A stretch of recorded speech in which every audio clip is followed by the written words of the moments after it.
भाई जो गुरु बचन पे डट गे रकट गे फंद 84 के। भाई जो गुरु बचन पे डट गे रकट गे फंद 84 के। कट गे फंद 84 के रकट गे फंद 84 के। भाई जो गुरु बचन पे डट गे रकट गे फंद 84 के। सतगुरुदेव की जय। बंदी छोड़ कबीर परमेश्वर जी की जय। बंदी छोड़ गरीबदास जी महाराज जी की जय। स्वामी रामदेवानंद जी गुरु महाराज जी की जय। सर्व संतों की जय, सर्व भक्तों की जय, धर्मी पुरुषों की जय। श्री काशी धाम की जय, श्री छुडानी धाम की जय, श्री करोथा धाम की जय, श्री बरवाला धाम की जय। सत साहिब गरीब नमो नमो सतपुरुष को नमस्कार गुरु की नहीं। सुर नर मुनि जन साधुआं संतों सर्वदी नहीं। सतगुरु साहेब संत सब डंडो तुम प्रणाम। आगे पीछे मध्य हुए तिनको जा कुर्बान। नराकार निर्विषम काल जाल वैबंधनम। निर्लेपम निज निर्गुणम अकलनो बेसुंदनम। सोहम सुरति समाप्तम सकल समाना निर्तल। उज्ज्वल हिरंबर हरदमम बेपरवा अथा है वार पार नहीं मज्जतम। गरीब जो सुमर सिद्ध होई गणनायक गलताना। करो अनुग्रह सोई पारस पद परवाना। आदि गणेश मनाऊं गणनायक देवन देवा। चरण कमल लो लाऊं आदंत करूं सेवा। परम शक्ति संगीतम ऋषि दाता सोई। अवगत गुण अतीतम सतपुरुष निर्मोही। जगदम्बा जगदीशम मंगल रूप मुरारी। तन मन अर्पों शीशम भक्ति मुक्ति भंडारी। सुर नर मुनि जन ध्यावे ब्रह्मा विष्णु महेशा। शेष शेष मुख गावे पूज्य आदि गणेशा।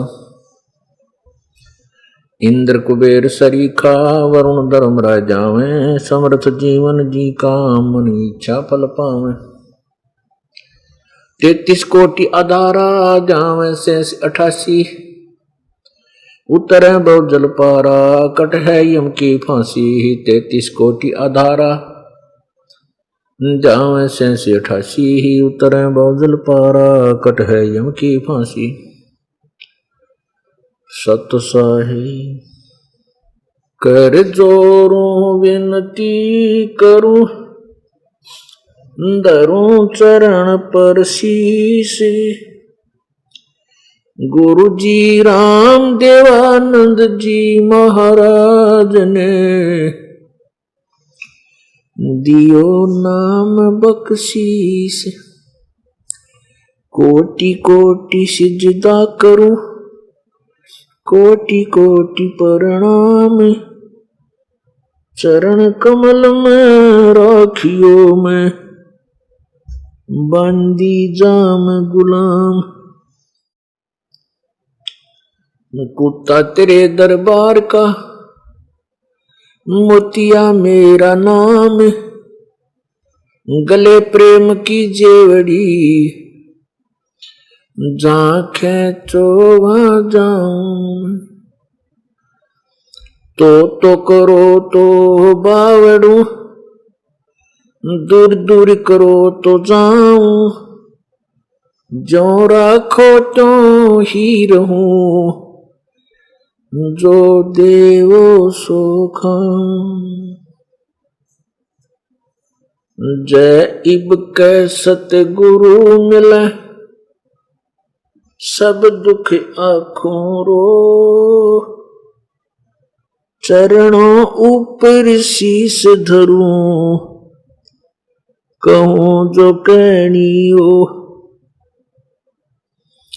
कबीर साईं मिल लेंगे पूछेंगे कुशलात, आद अंत की सब कहूं, अपने दिल की बात, गुरु जी तुम ना भूलियो। चाहे लाख लोग मिल जाए, हमसे तुमको बहुत हैं, पर तुमसे हमको नहीं। अब गुण किए तो बहुत किए, करत न मानी आर, बावे बंदा बख्श दियो, बावे गर्दन उतार। अब गुण मेरे बाप जी, बख्शो गरीब नवाजे, जो मैं पूत कपूत हूँ, और पिता को लाज। मैं अपराधी जन्म का, नक्शक भरे विकार, तुम दाता दुखी बंजना, मेरी करो संवार।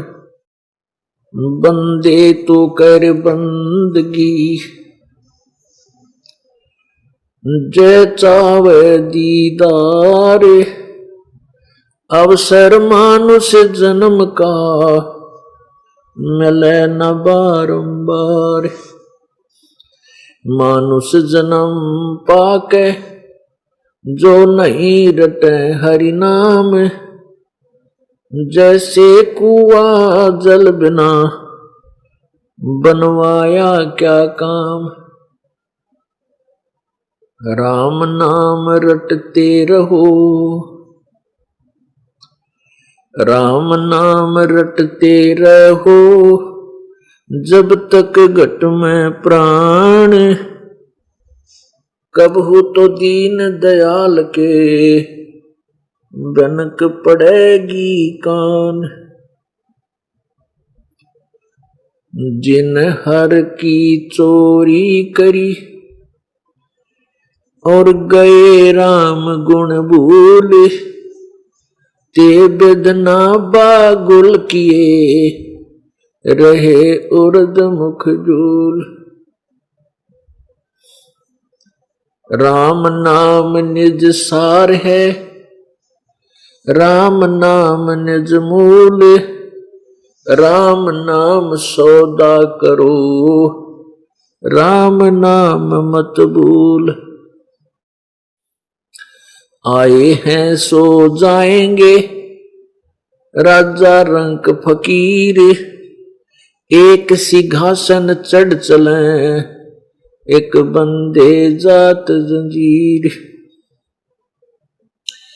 राम रटत कोढ़ी भलो, चू चू पड़े जो चाम, वो सुंदर शरीर किस काम का, जा मुख नाही नाम। राम रटत दारिद्र भला, टूटी घर की छान, वो सुंदर महल किस काम के, जा भक्ति नहीं भगवान। राम रटत कन्या भली, साकट बलो न पूत, जैसे छेरी के गल में गलथना, जिसमें दूध ना मूत। पूर्ण ब्रह्म कृपा निदान, सुन के सो करतार, गरीब दास मुझ दीन की, रखियो बहुत संवर। परम पिता परमेश्वर, सारी सृष्टि के रचनहार कुल मालिक कबीर देव कबीर परमेश्वर अपनी प्यारी आत्माओं को जो काल के जाल में फंसी हुई हैं, यथार्थ ज्ञान देने के लिए पृथ्वी लोक पर आते हैं। इस काल के ब्रह्मांडों में वो प्रवेश करते हैं, अपने सतलोक से चलकर आते हैं। वो परमात्मा सतलोक के अंदर एक तेजो में, बहुत ही तेजो में शरीर युक्त है।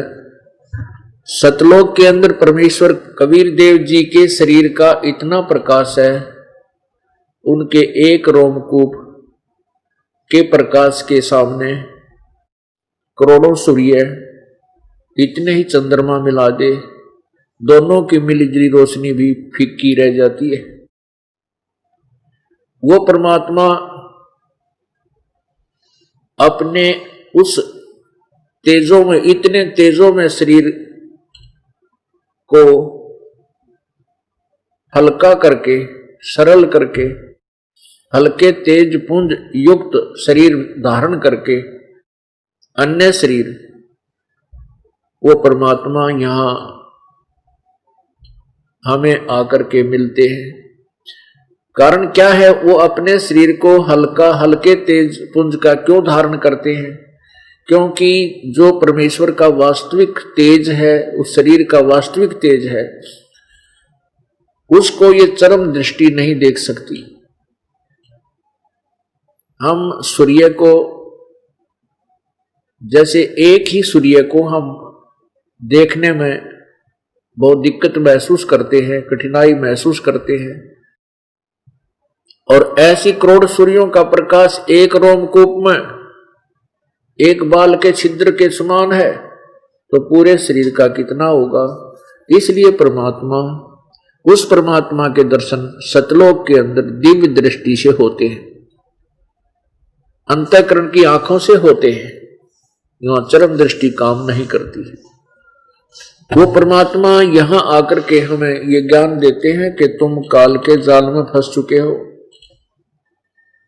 और इस काल भगवान ने, इस ब्रह्म ने, जो ब्रह्मा विष्णु महेश के पिता है, इसने अपने स्वार्थवश, अपने आहार के लिए तुम्हें यहां पर मिसगाइड करके, भ्रमित करके, धोखा देके यहां पर रखा हुआ है।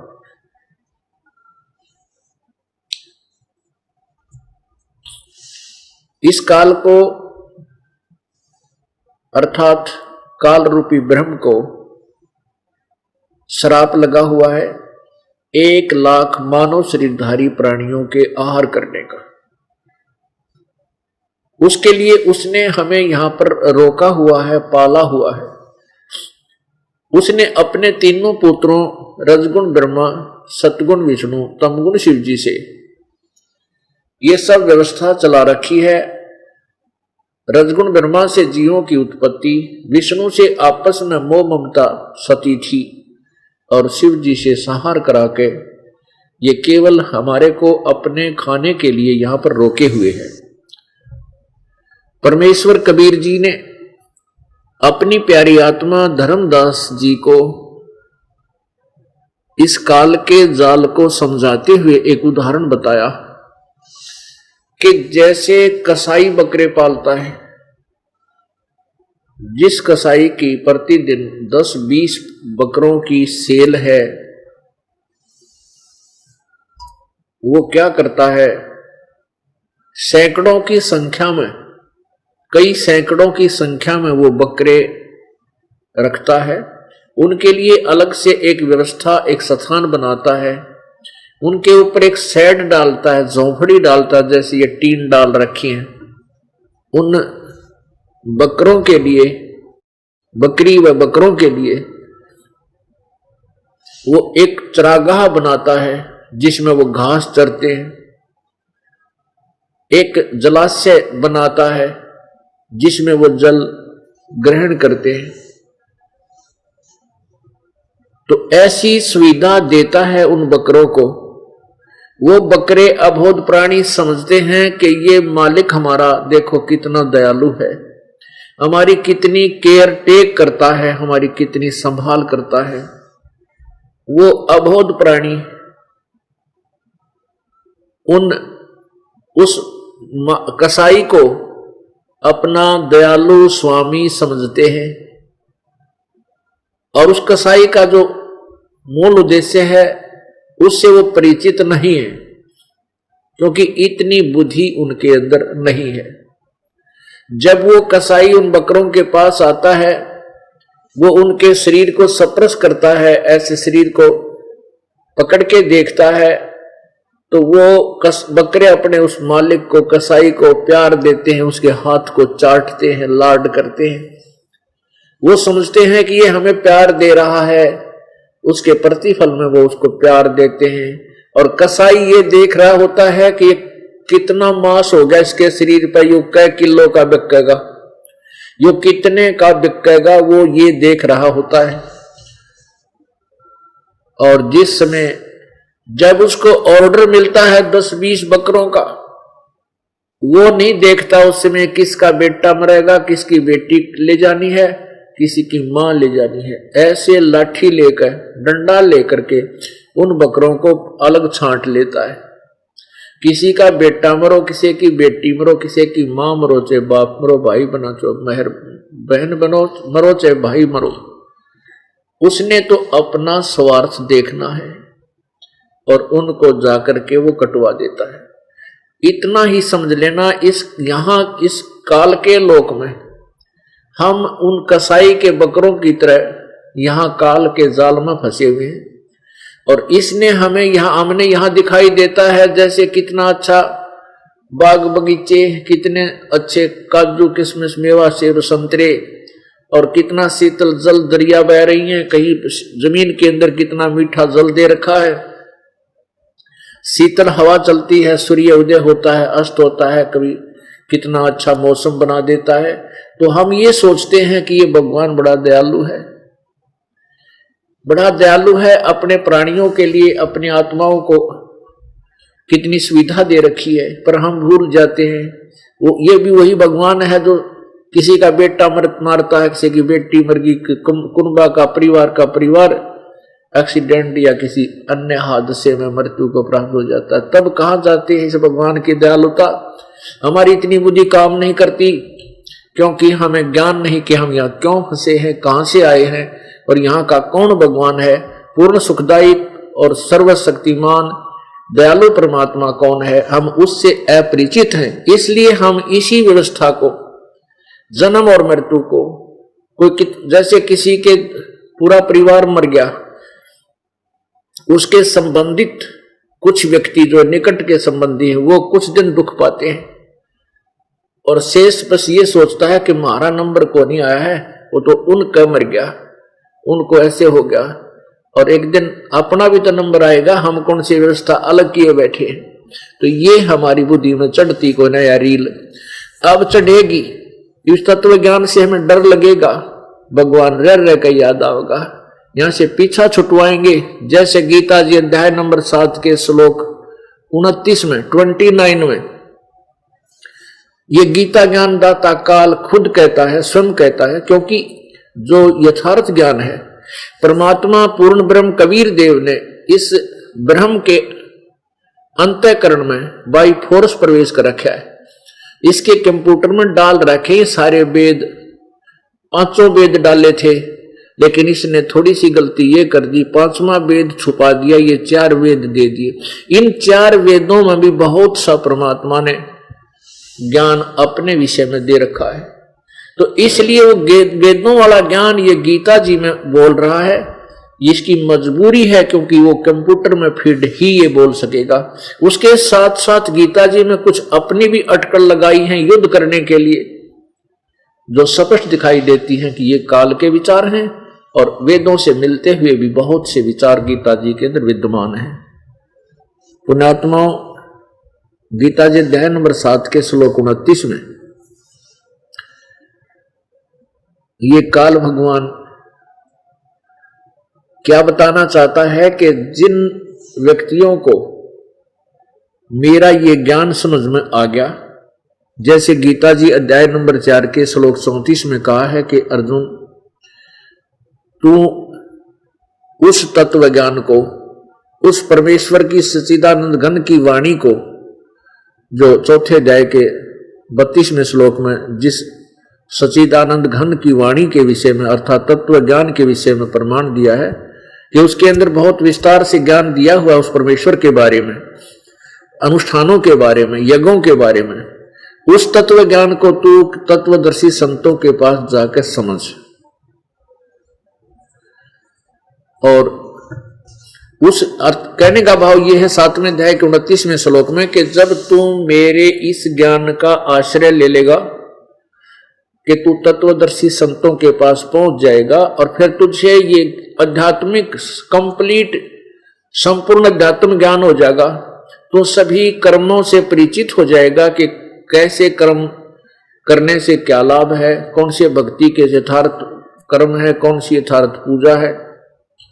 और तत्ब्रह्म से, तत्ब्रह्म माने उस परमात्मा से जब तू परिचित हो जाएगा तो वो प्राणी फिर यहां से जरा और मरण के लिए ही प्रयत्न करता है, यहां से पीछा छुटवाने की ही सोचता है, अन्यथा और यहां की किसी अन्य वस्तु की डिमांड नहीं करता, इच्छा नहीं करता।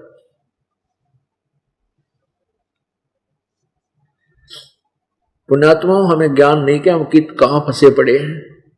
हम तो एक दूसरे न देख कर अपने को सुखी मान रहे हैं। एक व्यक्ति के 4 पुत्र थे, 2 की मृत्यु होगी, टक्कर मार मार कर रो रहा है माता पिता, भाई बहन, रिश्तेदार। और वो एक ऐसे व्यक्ति के घर चला गया जिसका एक ही पुत्र था, वही मृत्यु को प्राप्त हो चुका था। तो जिसके 4 पुत्रों में से 2 की मृत्यु हुई थी, उसने उस व्यक्ति के घर जाके कि जिसका एक ही पुत्र था उसी की मृत्यु होगी, अपने आप को कुछ सुखी मान लिया कि इससे तो मैं ठीक हूं। इस बेचारे का इकलौता पुत्र था, वही मृत्यु को प्राप्त हो गया, इससे तो मैं ही ठीक हूं। जिसके 2 बेटे मर जाओ ठीक टट्टू है बता। पर हमने वही परमात्मा कहते हैं, ये संसार समझदा नहीं कहंदा श्याम दोपहरे नू, गरीबदास ये वक्त जात है रोवोगे इस पैरे नू। ये संसार समझदा नहीं, ये भोली आत्मा नहीं समझ रही। ये तो जैसे अब जैसे जून जुलाई अगस्त में, मई जून जुलाई में हरियाणा, राजस्थान, उत्तर प्रदेश, पंजाब आदि क्षेत्र में, एमपी में कितनी गर्मी पड़ती है। और दोपहर के समय तो शिखर में सूर्य होता है और धूप बहुत तेज होती है। और जिसने कोई नशा कर रखा है और वो कहीं पड़ा है ऐसे, और उसको अन्य व्यक्ति कहता है भैया तू उठ यहां से, बहुत तू पसीनम पसीना हुआ है और चल तुझे छाया में बैठा दूं, तो वो शराबी, वो नशेड़ी कहता है ठीक है बस मौज होनी है, छेड़ा मत। अब पसीनम पसीना होया पड़ा, ऊपर से धूप पड़ा है, झाग आए पड़े हैं, और फिर भी नशे में गए ठीक है मौज माच रही है। तो हम इतने दुखी हैं इस काल के जाल में।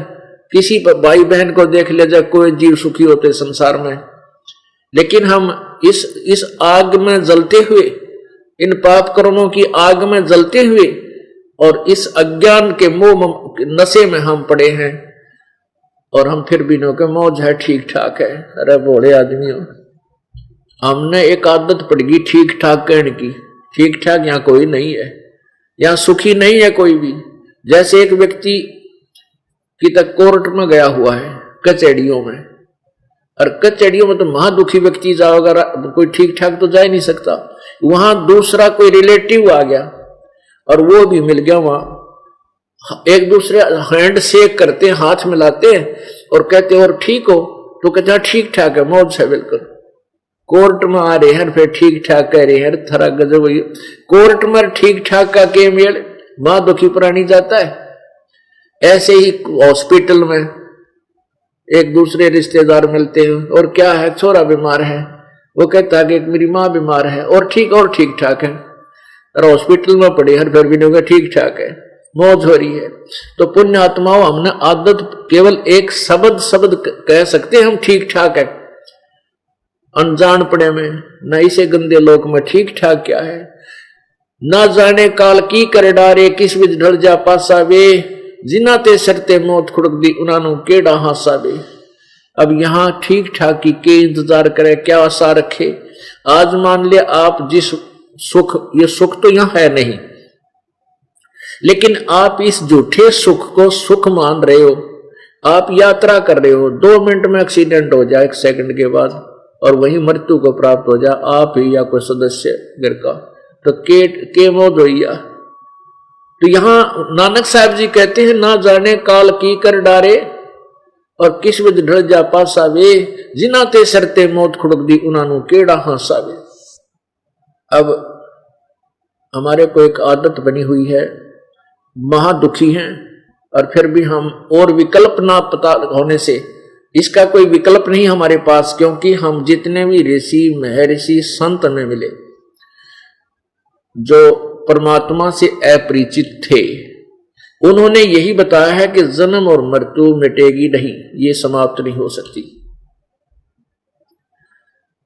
ये तो कर्म चलता ही रहेगा।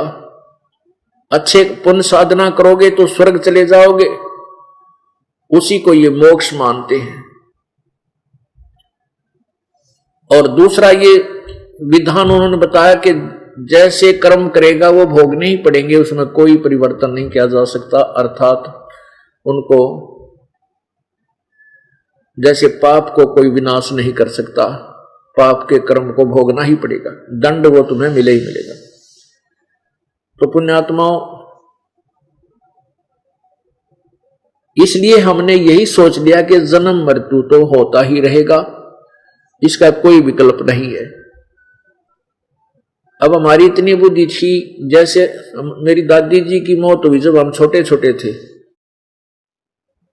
तो क्या करते थे, जो एक आरा बोलते हैं जिसमें उपले लगा कर एक गोल गोल बक्सा बना देते थे कच्चा, उसको हारा बोला करते, उसमें उपले लगाकर और दूध गर्म करने के लिए ये मिट्टी का घड़ा रख दिया करते थे, कड़ौनी बोल रहे हैं उसने।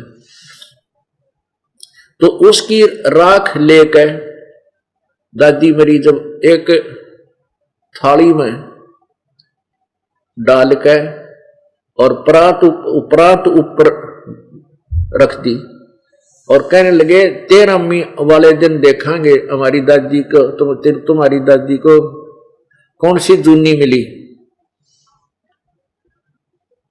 अब 13वीं वाले दिन देखा तो उसमें वैसे ही कोई निशान से बन गए, कोई कीड़ी घूम गई आता है, तो उसमें कहने लगे, तुम्हारी दादी चिड़िया बन गई, चिड़िया, वो चिड़िया की पैड़ होगी ना, देखो चिड़िया बन गई। बस हम तो न्यू बाट देखा थे, दादी गधी बनी, कुतिया चिड़िया बनी और के बनी, मतलब उसका विकल्प नहीं था कि ये मनुष्य जीवन के बाद कोई न कोई योनि तो प्राप्त होगी होगी, यानी मोक्ष का ज्ञान नहीं था। तो पुण्यात्माओं, इस अज्ञान का जो कारण है, जो हमारी दुर्गति हो रही है, इसका कारण है ये अज्ञानी संत ऋषि और महर्षि, जिन्होंने बैठा दिया, इस तत्व ज्ञान को बिगाड़ कर कर दिया।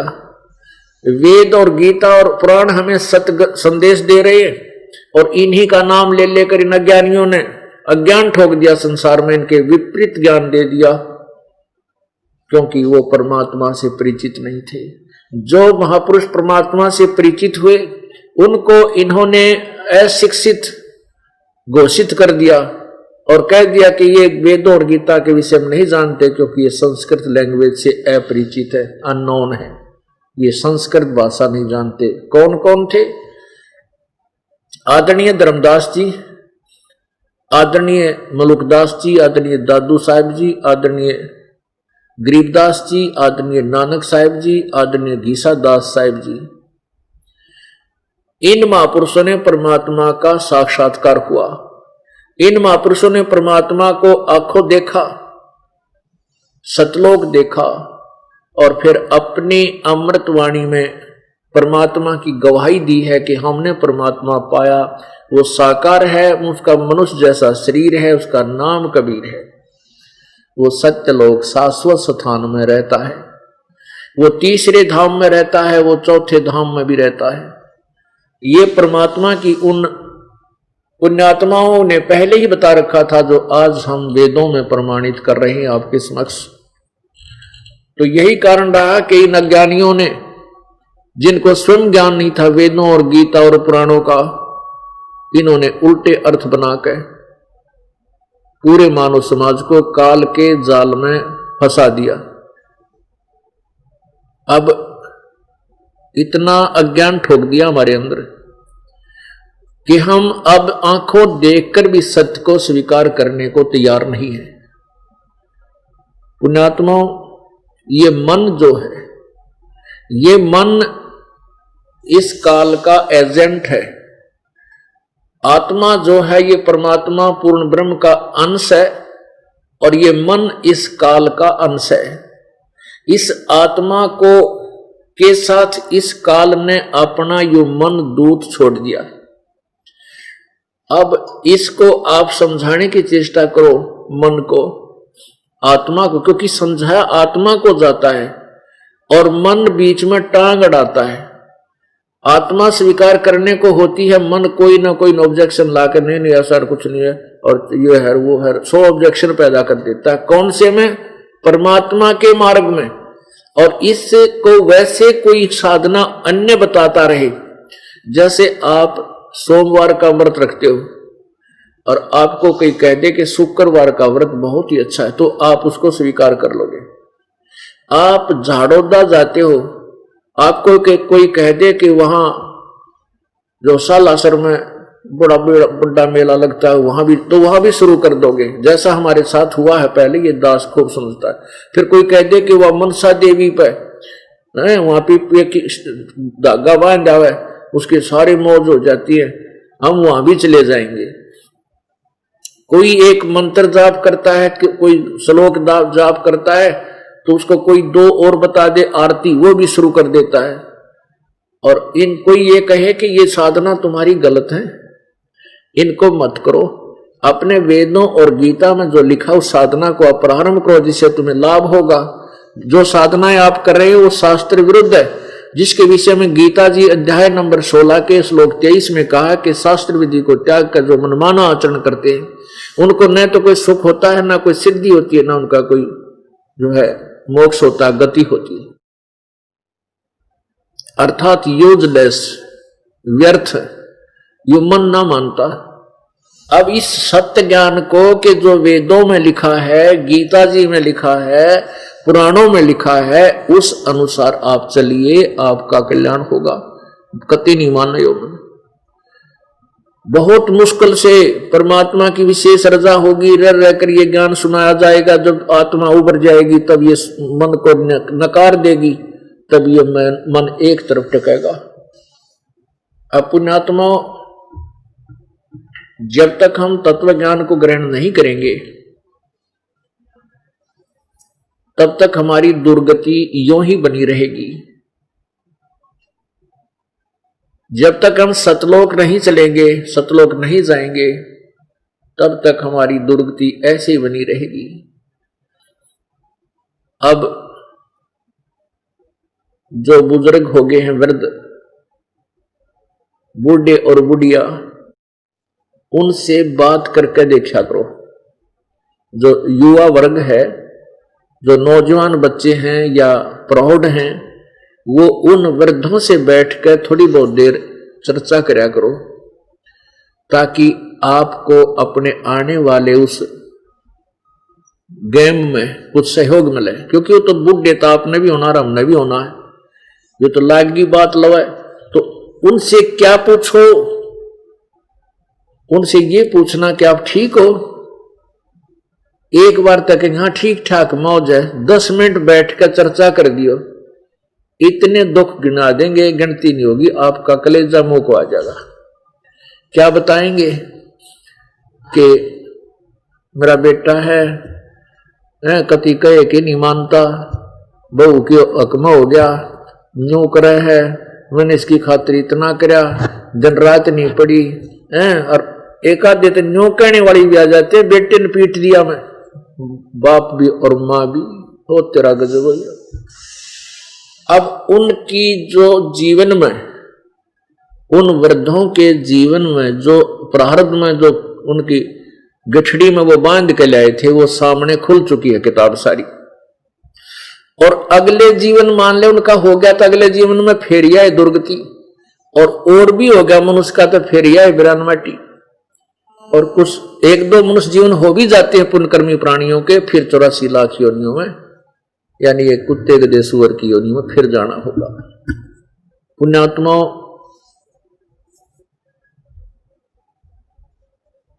जब तक हमें ज्ञान नहीं था तो हम अपने इसी दैनिक कार्य को फाइनल मान लिया था कि जैसे हमारे माता पिता ने हमारी परवरिश कर दी, हमारे को जैसा हमने शिक्षा चाहा हमारे को शिक्षा दिला दी, शादी कर दी, ब्याह कर दिया, और फिर हमने अपने बच्चों के लिए उनकी शिक्षा में जुट गए हैं, फिर उनको उनकी शादी कर देंगे और फिर हम मर जाएं, बेच सकते हैं।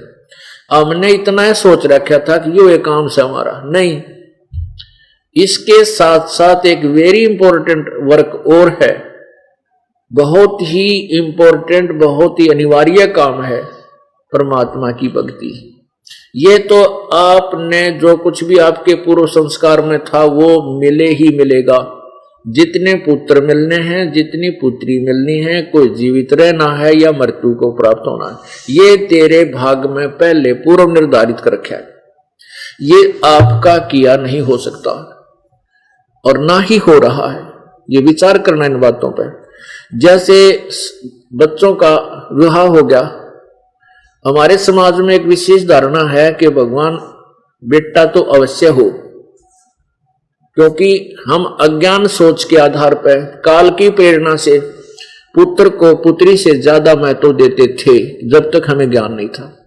लेकिन परमात्मा के ज्ञान आधार पर बेटे और बेटी में हमें कोई अंतर नहीं होना चाहिए। ये हमारी कतई भूल है और ये एक पीड़ा है काल की दी हुई। जिनका बेटा नहीं होता वो तड़फते रहते हैं, क्यों करे पुत्र हो जा, और जिनका पुत्र हो रहे उन्हें पूछ रहे, वो कितने को उनकी टाट काट रहे हैं, कितने दुखी हैं वो जिनके पुत्रों वाले। पुण्यात्मा परमात्मा जो दे ठीक है, जब तक हमें ज्ञान नहीं और तत्व ज्ञान से अपरिचित है परिवार, तब तक दुख है, दुख है। जब हम परमात्मा की रोशनी में आ जाएंगे, तत्व ज्ञान की रोशनी में आ जाएंगे, इनके चरणों में आ जाएंगे, वह बेटे भी आपको दुखी नहीं करेंगे, ना बेटी दुखी करेंगे। परमात्मा उनके दिमाग को अपने रिमोट से सेट करेगा, आपकी भक्ति के प्रभाव से कहीं मेरी आत्मा को कष्ट ना हो जाए। लेकिन होगा जब तुम आप डट कर भक्ति करोगे, सच्ची श्रद्धा लगाओगे इसमें, तो वो जो आपके प्रारब्ध में जो भी बेटा या बेटी, एक तो सुखदाई होते हैं। सुखदाई हम किसको मानते हैं? जो ठीक लाइन पर चले और ब्याह शादी हो पाछे उन पर कोई आपत्ति ना आवे तो हम सुखी हैं। ब्याह कर दिया बेटी का, पहले तो शादी की चिंता, हे भगवान शादी हो जा, किसी प्रकार ब्याह हो, बेटी पराई हो जा, है हमारा कर्तव्य पूरा हो, बाहर उतरे। और ब्याह होने के बाद वहां देखा उस बेटी के ऊपर फिर वो जो अन्यायी लोग हैं, जो लालची और लोभी और शराबी को अभिव्यक्ति हैं, उस बेटी को फिर लगे दुखी करने। सोचा था ब्याह कर दिया सुखी हो गए, महा दुख और हो गया। तो पुण्यात्माओं सुख कहां हुआ हमारे को? इसलिए परमात्मा कहते हैं झूठे सुख को सुख है ये मान रहा मनमोद, और ये सकल जबीना काल का कुछ मुख में कुछ हो। तो वो सुख कैसे होगा? आप भगवान के चरणों में लगोगे, भक्ति करोगे। वैसे भक्ति तो आप पहले भी कर रहे थे, साधनाएं तो आप फिर भी कर रहे थे, और फिर भी कष्ट पे कष्ट आप पा रहे थे, क्योंकि वो साधना शास्त्र अनुकूल नहीं थी, शास्त्र विरुद्ध थी। इस कारण से आपको कोई लाभ नहीं हुआ। अब आप शास्त्र अनुसार साधना प्रारंभ कीजिए। और ये नहीं है कि आज आपने भक्ति शुरू करी, आज उपदेश लिया और कल ही गिनने लग जाओ, छोरी का छोरा नहीं हुआ, बेटी का पुत्र वधू का लड़का नहीं हुआ, फलाना काम नहीं हुआ, छोरा नौकरी नहीं लग गया, बिजनेस नहीं शुरू, ये नहीं हुआ करते। समय दो भगवान को, धीरे धीरे रे मना धीरे सब कुछ हो, माली सींचे सो बड़ा समय आए फल हो। आप एक आम का पौधा लाते हो और उसको अपने आंगन में या खेत में मिट्टी में लगाते हो, फिर उसकी सिंचाई यानी प्रारंभ करते हो, उसकी देखभाल के लिए अलग से, उसकी रक्षा के लिए एक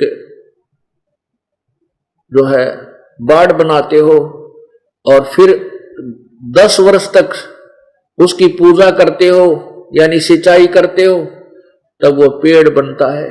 और पेड़ बनने के बाद फिर देखना आपको कितने फल देगा। लदपद हो जाएंगी शाखाएं, और आप भी खा लोगे, पड़ोसी भी तोड़ लेंगे, और रिश्तेदार को भी भेज दोगे तो भी वो खत्म नहीं होंगे। तो पुण्यात्माओं, आपने ये भक्ति रूपी आम का पौधा ईब बीजा है। आपने पौधा अब बीजा है, इसको समय देना, मालिक को थोड़ा सा समय देना, अपनी भक्ति करते रहना। कुछ राहत तो आपको शुरुआत में ही दे देगा, वो अपने कोटे तो देगा परमात्मा, अपने कोटे से देगा, क्योंकि हमारे भाग में सुख नहीं, हमारे प्रारब्ध में सुख नहीं था, तभी तो हम दुखी हुए। और उस दुख के निवारण के लिए संतों और पंथों, मंदिर मस्जिदों में पहुंचे हम, वहां हमें राहत नहीं मिला। राहत कहां मिलेगी? परमात्मा कहते हैं अपने ऊपर, अपने ही ऊपर वो सब जो है ना उदाहरण देते हैं, ताकि ये बोली आत्मा समझ सके। कहते हैं पर्वत पर्वत में फिरा, और कारण अपने राम, और राम जैसे संत मिले उन सारे सब काम। परमात्मा कबीर देव जी कहते हैं कि मैं हमारे जैसे दुखियों के लिए कह रहे हैं कि पर्वत पर्वत फिर लिए तुम, और अपने भगवान को ढूंढते हुए कोई काम नहीं सरा। और जब राम श्री के सन मिले, राम जैसे संत मिला, उन सारे सब काम, यानी हम जिन दुखों के निवारण के लिए घूम रहे थे, ये सोच के कि भगवान ही हमें सुख देगा, और वो सुख आपको संत के पास मिल गए, तो कहते हैं वो राम जैसे संत मिले। जिन सुखों को हम भगवान से, राम से, गॉड से ही आशा करते हैं, और वो किसी संत से आपको सुख हो जाते हैं, तो राम जैसे संत मिले, जिन सारे सब काम।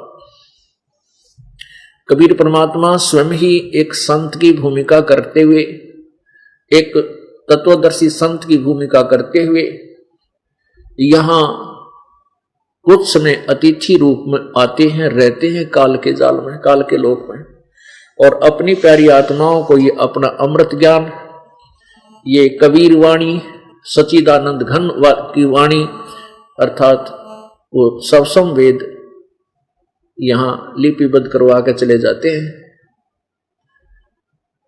तो पुण्यात्माओं,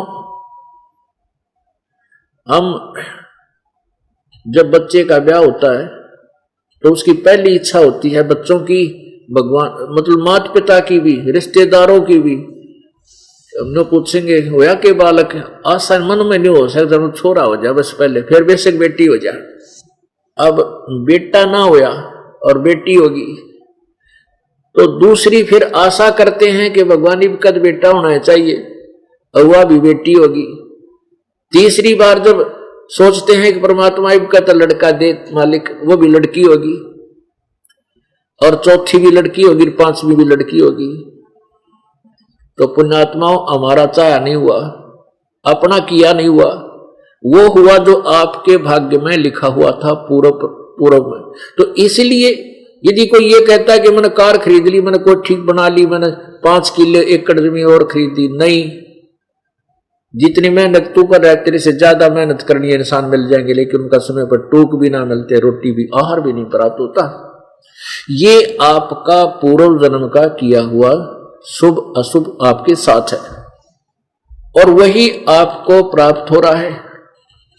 हमने जो ये सोच रखा था कि हम भी अपने बेटों को ब्याह दिया, इनका भगवान ही बालक दे, पोता पोती हो जा, बस ही बेशक मर जावा, हम पोते का मुंह देख लिया, अपना जीवन सफल हो गया। ये बूढ़े बतलाते देखा करते, हम छोटे छोटे थे जब, ये बूढ़े बैठ कर हुक्का परनो बतलाया करते, भाई जैसे कुशल मंगल पूछते, जैसे गांव के दूसरे सिरे से कोई आ जाता किसी काम, बस बैठ जाते, और बच्चे कैसे हैं, क्या कर रहे हैं, तो बताया करते भाई 2 बेटे हैं, 2 लड़के 2 लड़की, सबका भगवान ने बेटा बेटी दे रखी हैं, और मौज होगी, बेशक भगवान ठाले, मेरा जीवन सफल हो गया।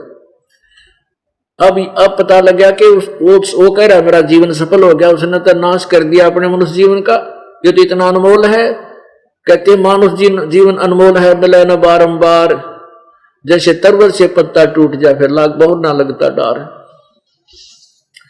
तो उसने तो उस जीवन का नाश कर दिया, बर्बाद कर दिया, क्योंकि उसको इतना ही ज्ञान था हमारे समाज में, बस यही एक धारणा थी कि काम पूरा हो गया, बूढ़े होगी, पोता पोती होगी, दोता दोती होगी, बस बेशक मर जाओ। ये कोरा अज्ञान था। अब तत्व ज्ञान की रोशनी में हमें दिखाई देने लग गया, रे तेरा गजब ये नाश कर दिया, मनुष्य जीवन बर्बाद हो गया। अब अपने लिए क्या किया तूने, आत्म कल्याण के लिए क्या किया। अब उस तत्व ज्ञान से पता चलता है, क्या बताते हैं, ये माटी का महल है, छार मिले छन माही, चार शख्स कांदे धरे फिर मरघट में ले जाही। ये माटी का महल है, छार मिले छन माही, चार शख्स कांदे धरे फिर मरहट को ले जाही। जार बार तन फूकिया, मरहट मंडन मांडी, या तन की होरी बनी फिर मिटी नजम की डांड।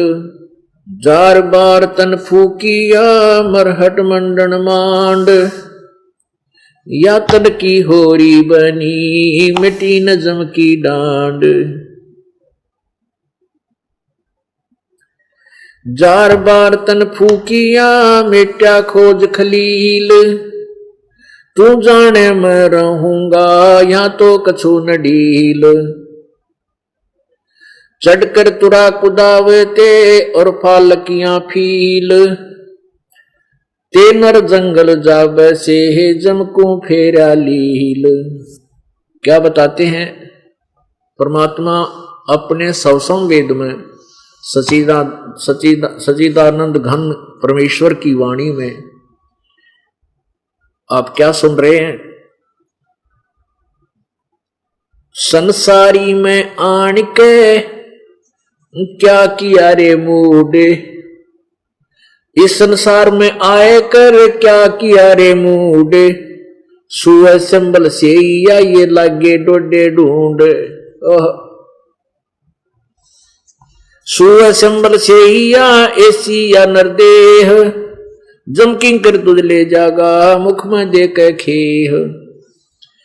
आज समय चेता नहीं अंश में अधिकार, मद समय माया रते है पकड़ लिए गंवार। ये माटी का मैल है जासे कैसा नेह, जैसा ही मिल जाते हैं तो नारायण देह। या माटी का मैल है खाक मिलेगा धूरे, साईं के जाने बिना बन गद्दा कुत्ता सूरे। इस संसार में आके तने के करारे मूडे, और सुअ संबल से या फिर लागे डोडे ढूंढ। एक तोता पक्षी है, सुआ बोलते हैं इसको, और ये एक संभल वृक्ष को, संभल के पेड़ को एक फलदार वृक्ष जान के उसकी आस में दाव लगाए रहता है कि बड़ा होगा, बड़ा होगा तो इसको फल लगेंगे और उन फलों को मैं खाऊंगा। तोते की आयु अच्छी ज्यादा होती है, मनुष्य के तुल्य होती है लगभग। ये तोता पक्षी है, सुआ बोलते हैं इसको, और ये एक संभल वृक्ष को, संभल के पेड़ को एक फलदार वृक्ष जान के उसकी आस में दाव लगाए रहता है कि बड़ा होगा, बड़ा होगा तो इसको फल लगेंगे और उन फलों को मैं खाऊंगा। तोते की आयु अच्छी ज्यादा होती है, मनुष्य के तुल्य होती है लगभग। वो संभल का पेड़ 10-12 वर्ष में फल देने योग्य हुआ। तब तक उस तोते ने उसके ऊपर नजर रखी कि ये बहुत ही अच्छा फलदार वृक्ष है। फिर उसका फल लगे बहुत प्यारे, इतने अच्छे फल लगते हैं जैसे बहुत ही स्वादिष्ट होंगे, और ऊपर से पीले पीले हो जाते हैं, जैसे आंख के डोडे लगा करें, आंख के डोडे ऐसे उसका वो फल लगते हैं, लेकिन वो आंख के डोडों से कुछ अच्छे होते हैं। और जब वो परिपक्व हो जाते हैं, पीले पीले हो जाते हैं, तोता ये समझता है कि अब ये खाने योग्य हो गए, और उसमें बैठकर जोर से चोंच मारता है खाने के लिए, तो वह रुई होती है संभल के फल में, जैसे आंख के डोडा में होती है कपास टाइप, तो उसके मुंह में वो कपास फंस गई, वह रुई फंस गई, वह जो संभल के फल के अंदर थी। उसने जान बचानी मुश्किल होगी, सोची थी आनंद लूंगा। तो परमात्मा कहते हैं इस संसार में आए कहतन के किया रे मूड, और सुअ संभल से या लागे डोडे ढूंढ। अब क्या सोचता है कि बच्चा ने पढ़ा दूं, लिखा दूं, इनका ब्याह शादी कर दूं, बुढ़ापे में आनंद करूंगा। तेरा जिए जानेगा जिसा तो बुढ़ापे में आनंद करेगा।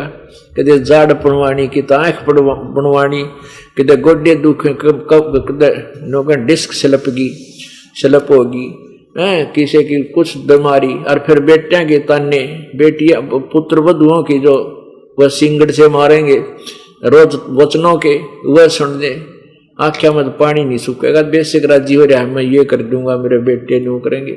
बात ये नहीं है पुण्यात्माओं के परिवार से नफरत करो, नहीं, तुम नालायकी करके भक्ति ना करी। अगर तुम भक्ति करते, भक्ति के अंदर इतनी शक्ति है कि आपके बेटों और बेटियों में, पुत्र वधुओं में वो सद्गुण भर दे भगवान के, आपके ऊपर वो रहम करेंगे, और आप भक्ति पर लगोगे तो हो सकता पहले से आप भक्ति पर लग जाते हो तो आपके बेटा बेटी और आने वाली पुत्र वधु भी उसी रंग में रंग जाएगी। फिर भक्ति करने वाले के दिल में दया होती है, वो पड़ोसी ने भी दुखी नहीं दे सकता, फिर आपके सास ससुर ने दुखी वो कैसे कर देगा। तो ऐसी ये समय थोड़ा सा लगेगा, क्योंकि हम जैसे आज ही आपने उपदेश लिया और 1, 2, 4 वर्ष में तो आपका स्वभाव बदलेगा, फर्क तो पड़ेगा। परमात्मा आपको सहारा भी देगा, कोई एक दूसरे को सताएगा तो आपको चोट भी लगेगी। जब सारे भगत हो जाओगे घर में तो फिर आप डरने लगोगे कि मैंने इसके लिए ऐसा कह दिया, इसलिए मेरे यहाँ चोट लगी, मुझे यह हानि होगी। तो पुण्यात्माओं, जब तक हम परमात्मा के इस स्कूल में प्रवेश नहीं लेते तब तक हम चाहे कुछ भी करें हमें कुछ नहीं, परमात्मा झटका देता। अब जैसे बच्चे स्कूल में पढ़ते हैं, विद्यालय में, और वो गलती करते हैं तो अध्यापक उनको धमकाता है, कान खींचता है, उनके कान पकड़वा देता है, थप्पड़ भी मारता है, ताकि ये बच्चे अपना जीवन सफल कर सके। और जब वो बच्चा विद्यालय छोड़ जाता है, नहीं पढ़ता या विद्यालय में आता ही नहीं है, उसको अध्यापक कुछ नहीं कहता, चाहे उसके सामने बाहर गधे पे बैठा रहे और कितनी आड़ करता है, अध्यापक उसको कुछ नहीं कहता। वो तो उन विद्यार्थियों को ही कूट छेद का सीधा करे जो उसके विद्यालय में है। तो आप जब परमात्मा के चरणों में आ जाते हो, प्रभु के पास इस उपदेश ले लिया, तो आप भगवान के विद्यार्थी हो गए। तो आप गलती करोगे, आपको झटके मिलेंगे। हमने इस दास का 14 वर्ष का 15वां वर्ष लग रहा है अनुभव हो गया कि सन 1994 में परमेश्वर मेरे गुरुदेव जी ने मुझे आदेश दिया था इस उपदेश देने का। उसके बाद क्या था कि हमारी इस दास के उपदेश लेने के बाद बहुत से सुख हुए, इतने सुख हुए कि गिनती नहीं होती। और कुछ एक ऐसे भक्त थे जो पहले महादुखी थे, बहुत से कष्ट होते थे, नाम लिया, राहत मिली, सुख होया, बहुत से आनंद हो गए। फिर वो अपनी नालायकी से और वो हमारे से दूर हो गए, यानी इस नाम को छोड़ दिया और अपना वही, और चाहे पूजा वो भी कर रहे जो हमने दे रखी है, लेकिन वो पूजा यूजलेस है उसके लिए, क्योंकि गुरु के दिल से उतरे वो नाम भी ना हो, वाकों काल घसीट ही राख सके नहीं को। तो उनको वो क्या कहते हैं, हमारे भक्तों को जो नाम ले रहे हैं और जो छोड़ के नाम यहाँ से चले गए इस विद्यालय से, वो नो कहते हैं हमारा कुछ ना होता, वह ठाठ हो रहे हैं, कोई दिक्कत नहीं आली। अब पुण्य आत्माओं, उनके तो कर्म फूट गए।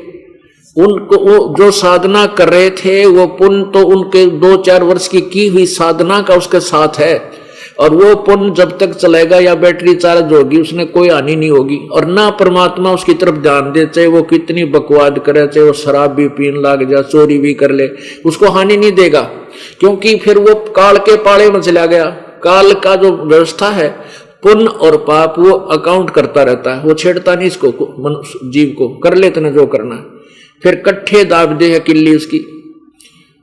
तो ऐसे जो जिन्होंने उपदेश लिया ही नहीं हमारा, और या जिन्होंने उपदेश ले लिया और 1-2 वर्ष 2-4 वर्ष रख कर त्याग दिया हुए, अब वो दोनों चाहे कितना गलतियां करें, जैसे आपने देखा होगा इसे चोर डाकू नकम्मे आदमी हैं और सारी गलतियां कर ठाठुन के घर में, उनको नहीं छेड़ता भगवान। हमारा भगवान तो छेड़े को नहीं, क्योंकि तो उनको छेड़ेगा, उनको सेट करेगा जो उसके ऑपरेशन में है, जो उसके विद्यालय में है, और वो फिर अपने कुछ भी करते रहो। तो आम व्यक्ति जो साधारण सा भक्त ये सोचता है कि देखो हम भक्ति भी करते हैं और हमें फिर भी कोई ना कोई झटका लग जाता है। पुण्यात्माओं, जो झटका हमें लगता है ये सूली की सजा, यानी आपको मृत्यु होनी हो और एक पैर में चोट लग कर आपको एक थोड़ा सा झटका जो लगा है, ये आपकी मनमानो जान जानी थी,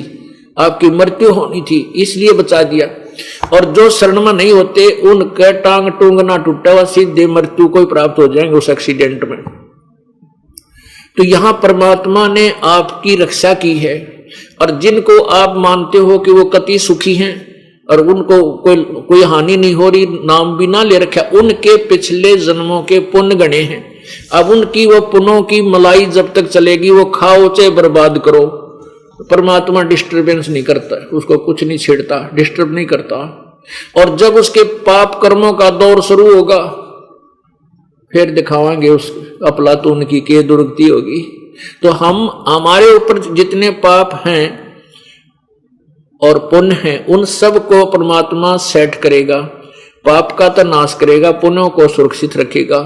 फिर वो पुण्य आपके इस जीवन में भी काम आएंगे। जब यहां से चलेंगे हम, इस भगवान को, काल को हम देंगे, अपना पीछा छुटवाएंगे। तो कहने का भाव ये है कि हम अपने जीवन को सफल नहीं बना पाते। कारण क्या है कि अज्ञानी, एक तो अज्ञान ये है कि हमने आवश्यकता नहीं समझते, भक्ति भी करनी होती है। पुण्यात्मा, इस दास का जन्म ऐसे समूह में हुआ, ऐसे कुल में हुआ, बहुत अच्छे आदमी, किसी की आत्मा दुखा कर प्रसन्न नहीं, कोई किसी को दुखी नहीं करना चाहे, करके अपना जैसे नेक नीति से धंधा करके खाने वाले थे, लेकिन भगवान का आसपास नहीं थे। अब काल तो ये चाहता है कि ये व्यक्ति भगवान ना बजे, और हमारे परिवार में सारे सबका सुख, बेटा बेटी सबका अच्छी संतान, ठीक गुजारा हो गया, तो ये भगवान की तरफ के जरूरत इन चालन की। तो अब पता चला कि काल ने तो वो पिछली मलाई दे रखी थी और ज्ञान से कति दूर कर दिए। वो अपना जीवन बर्बाद करके, जैसे मेरी दादी बिला चिड़िया बन गई, और केवा फिर देवता बनेगी, चिड़िया बनेगी, भक्ति के दे करी ना, सारी उम्र खो दी ने अपना धंधा पीट के। तो पुण्यात्माओं, न्यो बर्बाद हो गया हमारा जीवन। अब इस तत्व ज्ञान के रोशनी में हमें पता चलेगा कि कौन से कर्म करने चाहिए, कौन से ना करने चाहिए। तो क्या बताते हैं, सुअ संबल से ही या ऐसी या नर दे, जम किंकर तुम ले गए मुख में देकर खे। संसारी में आए कर, इस संसार में आए कर, क्या किया रे मूडे। सुअ संबल से या ये लागे डोडे ढूंढे। अब सोचा था कि बुढ़ापे में अपना सुख का सांस लूंगा, पोते बेटे बेटे ने ब्याह के बेटियों की शादी कर दूंगा। अब बुढ़ापे में बुढ़ा ने बूझ लो कि साख सुख से जे एक भी कोई नुका जो मैं सुखी हूं, स्वप्न में भी सुख नहीं है। बुढ़ापा तो इस दुख की खान होती है। हाँ, ये सुख हो जाएगा। सुख में जिसको हम यहाँ का सुख समझते हैं, वो सुख भी परमात्मा की भक्ति से होगा। ये सत्कर मान लेना। जो सच्चे दिल से मालिक का भजन करते हैं, बुराइयों से दूर हो गए हैं, उनका बुढ़ापा बहुत अच्छा बीतेगा, बहुत ही अच्छा। एक तो शरीर में परमात्मा हिम्मत देगा, स्वास्थ्य देगा, और साथ में आपकी भक्ति के कारण बच्चों के दिल में दया उपजेगी। वो परमात्मा करेगा फिर सारे काम, और फिर आपकी मृत्यु जब होगी आप दुखी नहीं होगे। पुण्यात्मा जो भक्ति नहीं करते उनकी मृत्यु हमने देखी, ऐसा बुरा हाल। और चलो एक तो भक्ति नहीं करा करते, ऐसों की भी मृत्यु देखी जो भक्ति तो नहीं करते थे लेकिन किसी की आत्मा नहीं दुखाया करते, बुरे नहीं थे, जो बुराई नहीं करते थे, तो उनकी मृत्यु हुई। दुखी तो वह भी हुए पर वह थोड़े समय दुखी होकर मृत्यु को प्राप्त हो गए, टट्टी पेशाब निकल गई। कुछ ऐसे की मृत्यु होती देखी बुजुर्गों की, कहते हैं आज 4 दिन हो गए उसका दिल में सांस, छाती में सांस धड़का है, ऐसे कर रहा है। कोई उसकी जान, उसको मृत्यु को प्राप्त होने की विधि बताने वाले, कोई कहता है इसको गंगा जल डाल दो, कोई कहता है इसका नू डाल दो, कोई कहता है इसको उसके 5 रुपये बोल दो, कोई नो कह इसके गां का पुछड़ पकड़ा दो या प्रलय पार कर देगी। इसे साधनों ने बताओ, तो वो फिर दुर्गति होकर के मृत्यु को प्राप्त होता है।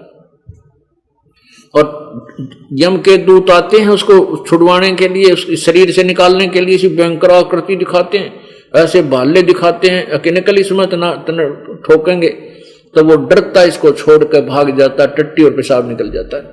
पुण्यात्माओं, हम किसी किराए के मकान में रहते हैं और उस किराए के मकान वाला मकान मालिक यूं कह देना, अगजी मकान खाली करियो हमारा अगले महीने, मैं उसने भी खाली कर करा जी नहीं, क्योंकि हम सेट हुए बैठे हैं, आसपास सारे स्कूल बच्चा के हैं, बताओ इसने कैसे खाली करें, उसका भी दुख आता है। और इस शरीर में तो हम 80-90 वर्ष रहते इस मकान में, यो के सज्जा छूटे है, इसकी तो अंगे तो छुटवावे, फिर काल के दूत आके इसने दिखा के सिंगड़ खड़ा हो, जेड़ी दिखाओ, नो भाले दिखाओगे निकल इसमें, तो फिर वो इधर उधर बाजो शरीर में, और फिर वो अचेत कर देते हैं, इसको कदे राम नाम याद ना आ जाए, इसकी टीटी जुबान बंद कर देते हैं। फिर टट्टी और पेशाब उनका निकलता जो भक्ति नहीं करते, जो परमात्मा का नाम लिए हुए सच्ची भक्ति करते हैं, उनका कोई टट्टी पेशाब नहीं निकलेगा, आप देख लेना।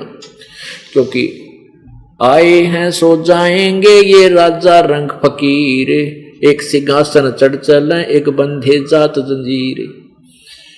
हमारा एक भक्त है यहाँ, वैसे तो बहुत से ऐसे प्रमाण हैं, बरवाला का एक भक्त है बलजीत भक्त, उनके पिताजी ने नाम लिया, पूरे परिवार ने उपदेश लिया। उनका पिताजी, हम इधर गए हुए थे किसी काम सत्संग करने के लिए, वो 2-3 दिन से बीमार था, बीमार भी नहीं था, मतलब वैसे अपना खाना पीना त्याग दिया था, और शरीर बिल्कुल ठीक, कोई चीज बड़े कोई दुख नहीं किसी प्रकार की। तो वो कहने लगे, बोला भाई गुरुजी आ जाएंगे जब मैं मरूंगा। कुदरती तीसरा दिन में हम आ गए यहाँ पर उनके घर पर, पहले आश्रम नहीं थे यहाँ पर बनाए थे, सन 1900 ये मेरे ख्याल में 98 की बात होंगी, वो हम आ गए। फिर हम एक रात रख कर चले गए।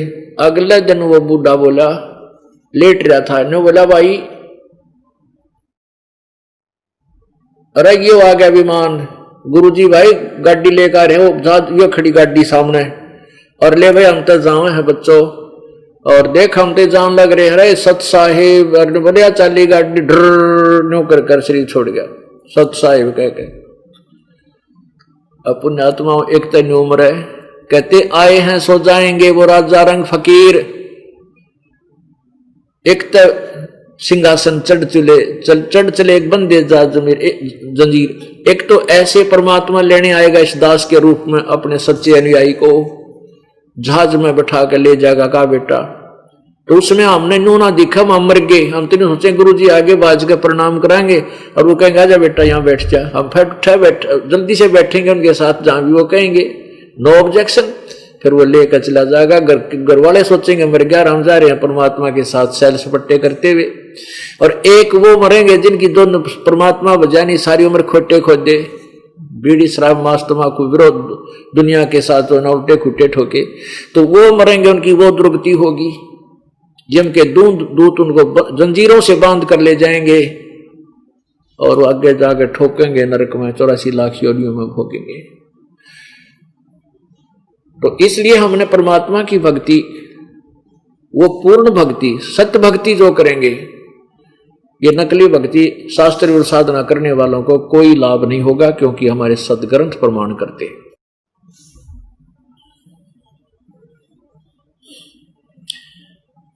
पुण्यात्माओं, एक बलख बुखारा नाम का शहर था, उसमें एक अब्राहिम सुल्तान अधम नाम का एक राजा था।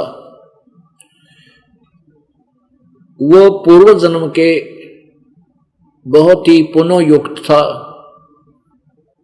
वो पहले जन्म में परमेश्वर कबीर जी की शरण में रहा था। वो सम्मन नाम था उसका, जब वो पहले जन्मों में सम्मन नाम था। उसमें वो परमात्मा की शरण में भक्ति करके पूरा दान युक्त, बहुत अच्छी भक्ति युक्त हो गया था, लेकिन वो पार नहीं हुआ। उस पिछले जन्म के शुभ संस्कारों से, भक्ति से उसको, उसका जन्म एक बहुत ही बड़े राजा के घर हुआ, यानी एक राज्य प्राप्त हुआ उसको। परमात्मा सो कारण बनाता है अपनी आत्मा को, जैसा उसका संस्कार है वहां उत्पन्न करने के लिए। जन्म हो गया एक बहुत बड़े अमीर राजा के घर। युवा हो गया, युवा होने के बाद ब्याह हो गए और फिर राजगद्दी प्राप्त होगी। अपने आत्मा राजा बन जा। राजा बनने के बाद कोरी को वध करया करता है प्राणी, जिसको ज्ञान नहीं भगवान का, जिसको डर नहीं परमात्मा का, वो राजा। अब उसने पहले क्या सोचा, युवा था, जवान था, इतने ठाठ थे, कहते 18 करोड़ तक उसने घोड़े ले रखे, 18 करोड़ घोड़े। गांव में एक घोड़ा या घोड़ी किसी के घर में होती ना, तो उंगली टिका करती, नजर दृष्टि टिकती थी सारे गांव की, बड़ा साहूकार आदमी है, बड़े ठाठ बाट है, एक घोड़ी वाले की। आज जिसके पास गांव में कार है तो उसको साहूकार मानते, उस समय घोड़ी वाले को बहुत बड़ा साहूकार माना करते थे। और जिसका 18 करोड़ घोड़े हो वो कैसा अमीर होगा, स्वयं एस्टिमेट लगा लेना। और फिर क्या था कि उसने क्या कुबद करी, ये बहुत बुरी बीमारी हो जाती है राजा में, उसकी बहुत संख्या में, सैकड़ों हजारों की संख्या में उसने यानी बकवाद की शादी की, इतनी रानियां रखी। और कहते हैं जब वो हाथी पर बैठकर एक शहर से अपने दूसरे शहर में जाता था, अपने क्षेत्र में, कितने ठाठ बाट से चलता था। ओए होए, आगे पीछे गाने बजाने वाले, फूल छिड़कने वाले, पानी आगे आगे छिड़का करने वाले, और बहुत सुंदर हाथी पर सज कर बैठा करता था, हीरे मोती के उसके चारों तरफ हाथी के वो सजाए जाता था, हाथी के ऊपर कपड़ा। और वो एक जूते में ऐसे रत्न जड़े हुए होते थे कि एक जूते की कीमत 1.25 लाख रुपए, उस समय के 1.25 लाख रुपए, आज तक करोड़ों की में समझो। इतने ऐसे तो जूते पहना करता था, मुकुट पे ऐसे। और वो नो सोच रहा था मेरी मौजिया ऊँई माच रही है, वैसे मेरे ठाठ हैं, क्यों ज्ञान नहीं था। अब पिछले पुन से होते हैं पूर्ण हंस मुराद। अपनात्मा हम तो इस राज ने और इस सुख ने, कार कोठिया ने, फाइनल मान बैठे को बस मौज हो रही है। लेकिन परमात्मा को पता है यहाँ किसी मौज है, तेरे पिछले जन्म के पुण्य और तेरे को प्राप्त है। तू सोच रहा यू काल भगवान ब्रह्म में दे रहा है, जो पूजाएं जैसी भी कोई कर रहा है, किसी भी धर्म या समुदाय में जिसका जन्म है, वो जैसी भी पूजाएं उस समुदाय के अनुसार कर रहा है वर्तमान में, चाहे वो शास्त्र विरुद्ध हैं। हम ये सोच रहे हैं कि जो मेरे आज ठाठ है, सुख है, ये इन्हीं पूजाओं से मुझे मिल रहा है। नहीं, ये तो अपने सदग्रंथ बताओगे ये पूजा आपको लाभ देंगी कि नहीं देती। वो तो सदग्रंथ बताएंगे, परमात्मा के जो वाणी बतावेगी, तब हमें पता चलेगा कि जो साधना हम कर रहे हैं ठीक है गलत। तो वो अपनी जो 5 वक्त की नमाज भी करता था, ईद बकरीद भी करता था, जो भी उसको पता था, तो वो सोच रहा था कि सारे ठाठ मेरी इन्हीं पूजाओं से और ये अल्लाह दे रहा है।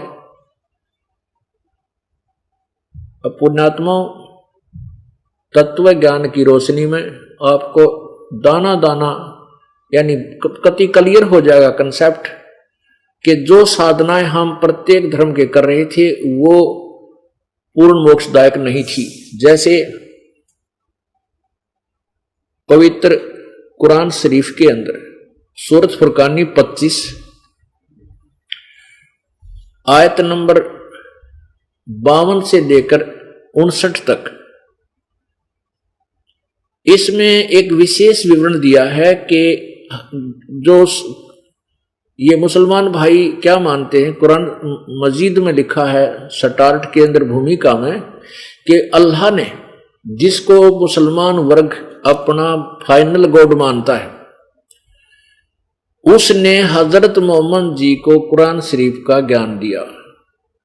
ज्ञान किस प्रकार कैसे कैसे दिया कि एक या तो फरिश्ता आता था, वो अल्लाह का हुक्म ज्यों का त्यों आकर हजरत मोहम्मद को पढ़ाता था, सुनाता था, या फरिश्ता आकर के शरीर में प्रवेश करके उसमें बोलता था, तो भी वो हजरत मोहम्मद चादर ओढ़ के लेट जाते थे और फिर अंदर से बोलते थे, लिखने वाले लिख लेते थे। तो अंदर प्रवेश करके भी वही परमात्मा ही बोलता था जिसको मुसलमान वर्ग अपना अल्लाह मानते हैं। तो इस प्रकार वो बोला हुआ ज्ञान कुरान शरीफ नामक उस हॉली बुक में, पवित्र पुस्तक में लिखा हुआ है। तो उसमें क्या बताया है कि वो अल्लाह जो मुसलमान वर्ग के जो भाई हैं, मुसलमान धर्म के अनुयायी हैं, वो जिस अल्लाह को फाइनल मानते, अंतिम भगवान मानते, वो कह रहा है कि हे हजरत मोहम्मद, मैं तुझे ये कुरान शरीफ की जो दलील दे रहा हूं इन पर विश्वास कर। और ये काफिर जो हैं, जो परमात्मा को छोड़कर उनने दूसरी पूजाओं को करते हैं, जो पूर्ण भगवान की भक्ति नहीं करते, वो तो काफिर हैं। तो उनकी बातों में मत आना। मेरे द्वारा दिए गए कुरान शरीफ के इस ज्ञान पर तो पूर्ण दृढ़ रहना, संघर्ष करना कि वो उस कबीर अल्लाह के लिए, वो अल्लाह कबीर है। पुण्यात्माओं, इन्होंने जो अनुवादकर्ताओं ने कुरान शरीफ का अनुवादकर्ताओं ने लिख दिया, वो अल्लाह बड़ा है, कबीर का अर्थ बड़ा कर दिया। अब देखो, कोई भी शब्द है, कोई भी नाम है, उसका अर्थ अवश्य बनता है, निरर्थक नाम होता ही नहीं। अब वो कुरान शरीफ का ज्ञान देने वाला कह रहा है कि वो अल्लाह कबीर है और उसके लिए तू जिहाद कर, जिहादन कबीरन, जिहादन कबीरा। अब जिहाद का अर्थ होता संघर्ष करना। उस कबीर अल्लाह के लिए तू संघर्ष कर। और वो परमात्मा है, वो पूर्ण ब्रह्म है, लेकिन जो काफिर लोग हैं वो नहीं मानते, तो उनकी बातों में मत आना। संघर्ष यही करना है कि वो कहेंगे कबीर अल्लाह को, भगवान को नहीं, तू उनकी बातों मत आना। मैं जो कह रहा हूं, कुरान शरीफ ज्ञानदाता जो भगवान अल्लाह कह रहा है कि जो मैं कह रहा हूं तो इन बातों में विश्वास करना। और ये वही परमात्मा है जिसने सब दरियाओं को, सारी सृष्टि को रचा है। और ये वही है जिसने आपको संस्कार वश पुत्र पुत्री दी है। और ये अल्लाह, ये वो परमात्मा है जो पापों का नाश कर देता है, अपने बंदों की गुनाहों से वो बाखबर है। वो अल्लाह कबीर बड़ा दयालु है, रहमान है। वो अल्लाह रहमान दयालु है। तो उसकी खबर, ये वही परमात्मा है जिसने 6 दिन में सृष्टि रची, 7वें दिन तख्त पर जा विराजा। और उसकी खबर किसी बाखबर से पूछ देखो। इससे क्या सिद्ध हुआ कि जो कुरान शरीफ का ज्ञान दाता अल्लाह है वो कंप्लीट गॉड नहीं है, वो पूर्ण परमात्मा नहीं है, वो किसी और अन्य बड़े भगवान की तरफ, अल्लाह की तरफ संकेत कर रहा है और उसका ज्ञान कुरान शरीफ में नहीं है। यदि कुरान शरीफ में होता तो वो ये नहीं कहता कि किसी बाखबर से पूछ देखो, क्योंकि ज्ञान कुरान शरीफ में और क्या दे रहा है, ज्ञान ही तो दे रहा है वो। बाखबर मीन तत्वदर्शी संत, उस तत्वदर्शी संत से पूछो, वो बताओगा उस कबीर अल्लाह के बारे में, अल्लाह अकबर के बारे में। इससे सिद्ध हुआ कि मुसलमान वर्ग धर्म, पवित्र मुसलमान धर्म के अनुयायी जो साधना कर रहे हैं वो इनकम्प्लीट है, वो पूर्ण परमात्मा की नहीं है और पूर्ण मोक्षदायक नहीं है। ये नहीं कह सकते जो साधना कर रहे हैं वो बिल्कुल यूजलेस है। जैसे गीता जी के अध्याय नंबर 4 के श्लोक नंबर 34 में कहा है, पहले गीता जी अध्याय नंबर 15 के श्लोक नंबर 3-4 में कहा है कि जब तुझे तत्वदर्शी संत मिल जा, उसके बाद उस परम पद परमेश्वर की खोज, उस परमेश्वर के उस परम पद की खोज करनी चाहिए, जहां जाने के बाद फिर संसार में प्राणी लौट के कभी नहीं आते, अर्थात उनको पूर्ण मोक्ष हो जाता है। और गीता ज्ञानदाता कहता है कि मैं भी उसी की शरण में हूं। फिर वो कहता है 18वें अध्याय, गीता जी के 18वें अध्याय के 62वें श्लोक में कहा कि हे भारत, हे अर्जुन, तू सर्वभाव से, यानी और किसी में आस्था मत रखे, सर्वभाव से उस परमेश्वर की शरण में जा जिसकी कृपा से तू परम शांति और शाश्वत स्थान यानी सतलोक को प्राप्त हो जाएगा। सतलोक माने जो कभी नाश न होने वाला स्थान, जिसका कभी अंत नहीं होता। इससे सिद्ध हुआ कि गीता जी का ज्ञान गलत नहीं है, लेकिन इनकम्प्लीट है, वो साधना पूर्ण नहीं है, वो पूर्ण मोक्षदायक नहीं है। उसके लिए गीता ज्ञानदाता अध्याय नंबर 4 के श्लोक नंबर 34 में कहता है कि उस तत्व ज्ञान को जो पूर्ण परमात्मा के बारे में उन्हीं की वाणी में लिखा है, जो गीता जी अध्याय नंबर 4 के श्लोक 32 में जिसका विवरण है, उस तत्व ज्ञान को तू तत्वदर्शी संतों के पास जाकर समझ और उनसे विनम्र भाव से प्रार्थना कर, कपट छोड़कर प्रसन्न कर, सेवा कर, तब वो तत्वदर्शी संत तुझे परम पिता, उस पूर्ण परमात्मा, उस अल्लाह अकबर कबीर भगवान, अगर हम कबीर का अर्थ बड़ा मान कर चलना तो अभी उस बड़े भगवान के लिए वो ज्ञान देगा। तो इससे सिद्ध हुआ कि जो अन्य कोई परमात्मा है जो गीता ज्ञान दाता से भी अलग है और कुरान शरीफ के ज्ञान दाता से भी कोई भिन्न है, उसकी जानकारी ना गीता जी में है और ना कुरान शरीफ में है और ना ही वेदों, चारों वेदों में है। यजुर्वेद अध्याय नंबर 40 के श्लोक नंबर मंत्र नंबर 10 और 13 में कहा है, कोई तो भगवान को उत्पन्न होने वाला कहता है, यानी जन्म लेता है, अवतार धारता है। कोई ये कहता नहीं वो कभी जन्म नहीं लेता। इसका ज्ञान भी वो तत्वदर्शी संत सही सुनाते हैं। उन तो सुनो धीराणाम, यानी उस दृढ़ ज्ञान रखने वाले, तत्व ज्ञान वाले संतों से सुनो। इससे सिद्ध है कि वेद का ज्ञान गलत नहीं, लेकिन इनकम्प्लीट है। अब आपको थोड़ी सी झलक कुरान शरीफ की देते हैं। ये देखिएगा पवित्र कुरान शरीफ, इसमें लिखा है मुतरजम बरहासी है, यानी इसका ये है अरबी, ये इसका अर्थ ये है कि सानुवाद सटीपन शास्त्रीय अरबी पद्धति पर नागरिक लिपि में रूपांतरकार हैं नंद कुमार अश्वथी और ये शेरवानी संस्करण। और यहां और देखिएगा, यह वह इल्हामी किताब है जिसमें कोई संदेह की गुंजाइश नहीं। इसमें यहां भी ऐसा लिखा है, यह वह इल्हामी किताब है जिसमें संदेह की कोई गुंजाइश नहीं, अर्थात इसमें जो लिखा है इसमें कोई शक नहीं, कोई डाउट नहीं, सत्य है।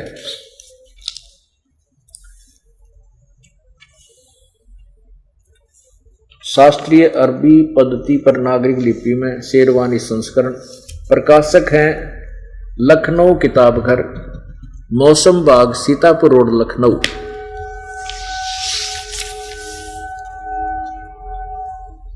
इसके मुद्रक हैं लखनऊ पब्लिशिंग हाउस, 37 कैंटोनमेट रोड, लखनऊ, कैंटोनमेट।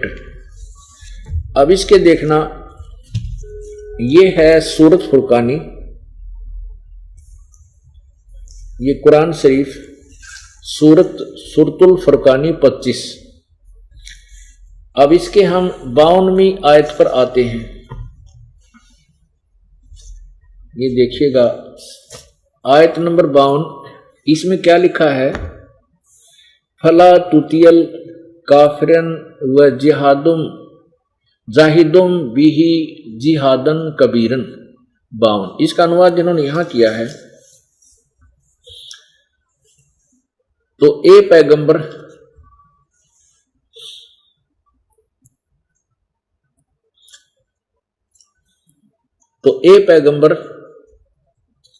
तू काफिरों का कहा न मानना। अब हजरत मोहम्मद का खुदा हजरत मोहम्मद जी को कह रहा है कि ए पैगंबर तू काफिरों का कहा न मानना, और इस कुरान की दलीलों से, यानी मैं जो तुझे दो ज्ञान दे रहा हूं उनका सामना बड़े जोर से करो। इन्होंने इस कबीर का अर्थ, कबीरन का अर्थ ये बड़ा कर दिया, बड़े जोर से करो 52 में। अब आपको दिखाते ये कबीरन शब्द है। अब देखिएगा कुरान मजीद, ये सेम टू सेम है लेकिन नाम का ही अंतर है। कुरान शरीफ की जगह पर कुरान मजीद लिखा है इसमें, ये देखिएगा। ये है कुरान मजीद, मुर्तजम मऊ अरबी मतन, प्रकाशक आसिफ बुक डिपो, 422 मटिया महल जामा मस्जिद दिल्ली 6। और ये है तर्जुमा मौलाना फतेह मोहम्मद खान साहिब जालंधरी, सही मौलाना अब्दुल मजीद सरवर साहिब, प्रकाशक Farid book depot limited private limited नई दिल्ली इतने से। अब इसमें देखना यही सूरत फुरकानी 25 नो की नो है। ये सूरत फुरकानी 25 आयत नंबर ये 52 नीचे को, इसमें कबीरा शब्द लिखा है, इसमें कबीरन लिखा है, इसमें कबीरा शब्द स्पष्ट किया है।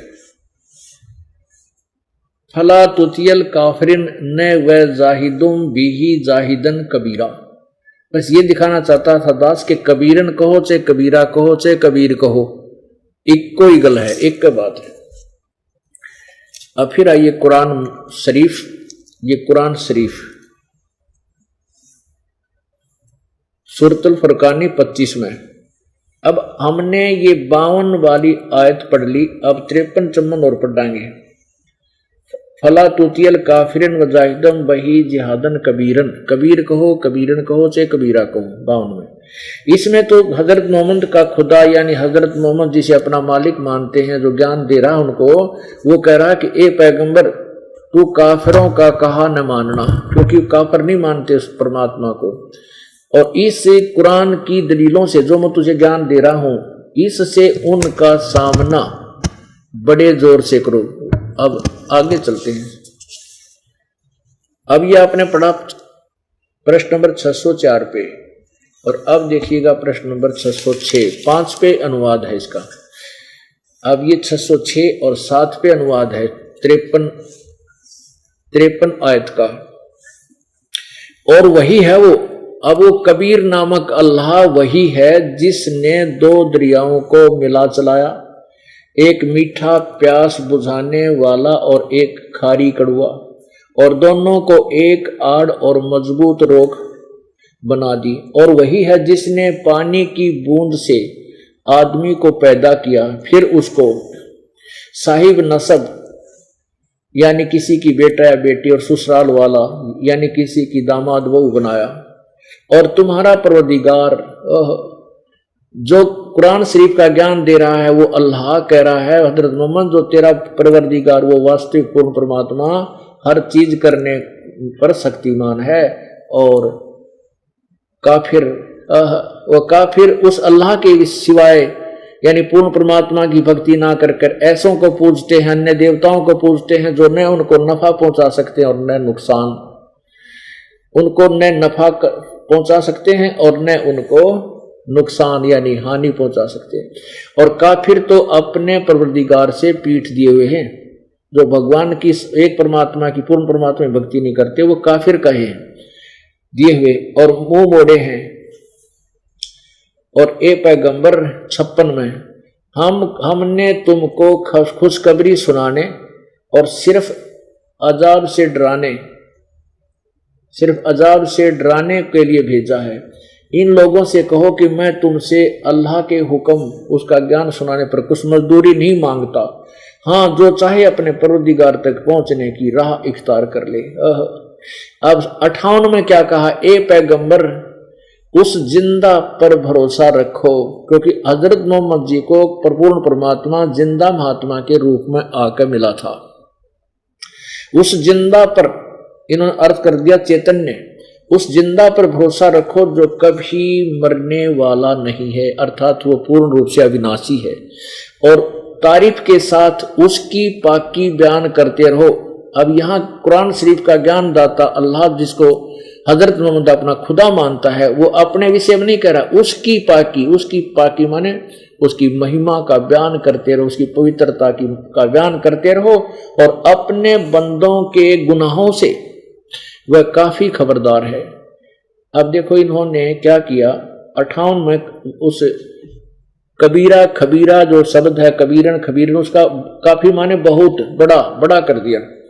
अब देखो यहाँ 58 में, ये 58 है, यहाँ खबीरा शब्द है, खबीरा कहो चाहे कबीरा, इसका अर्थ बड़ा है।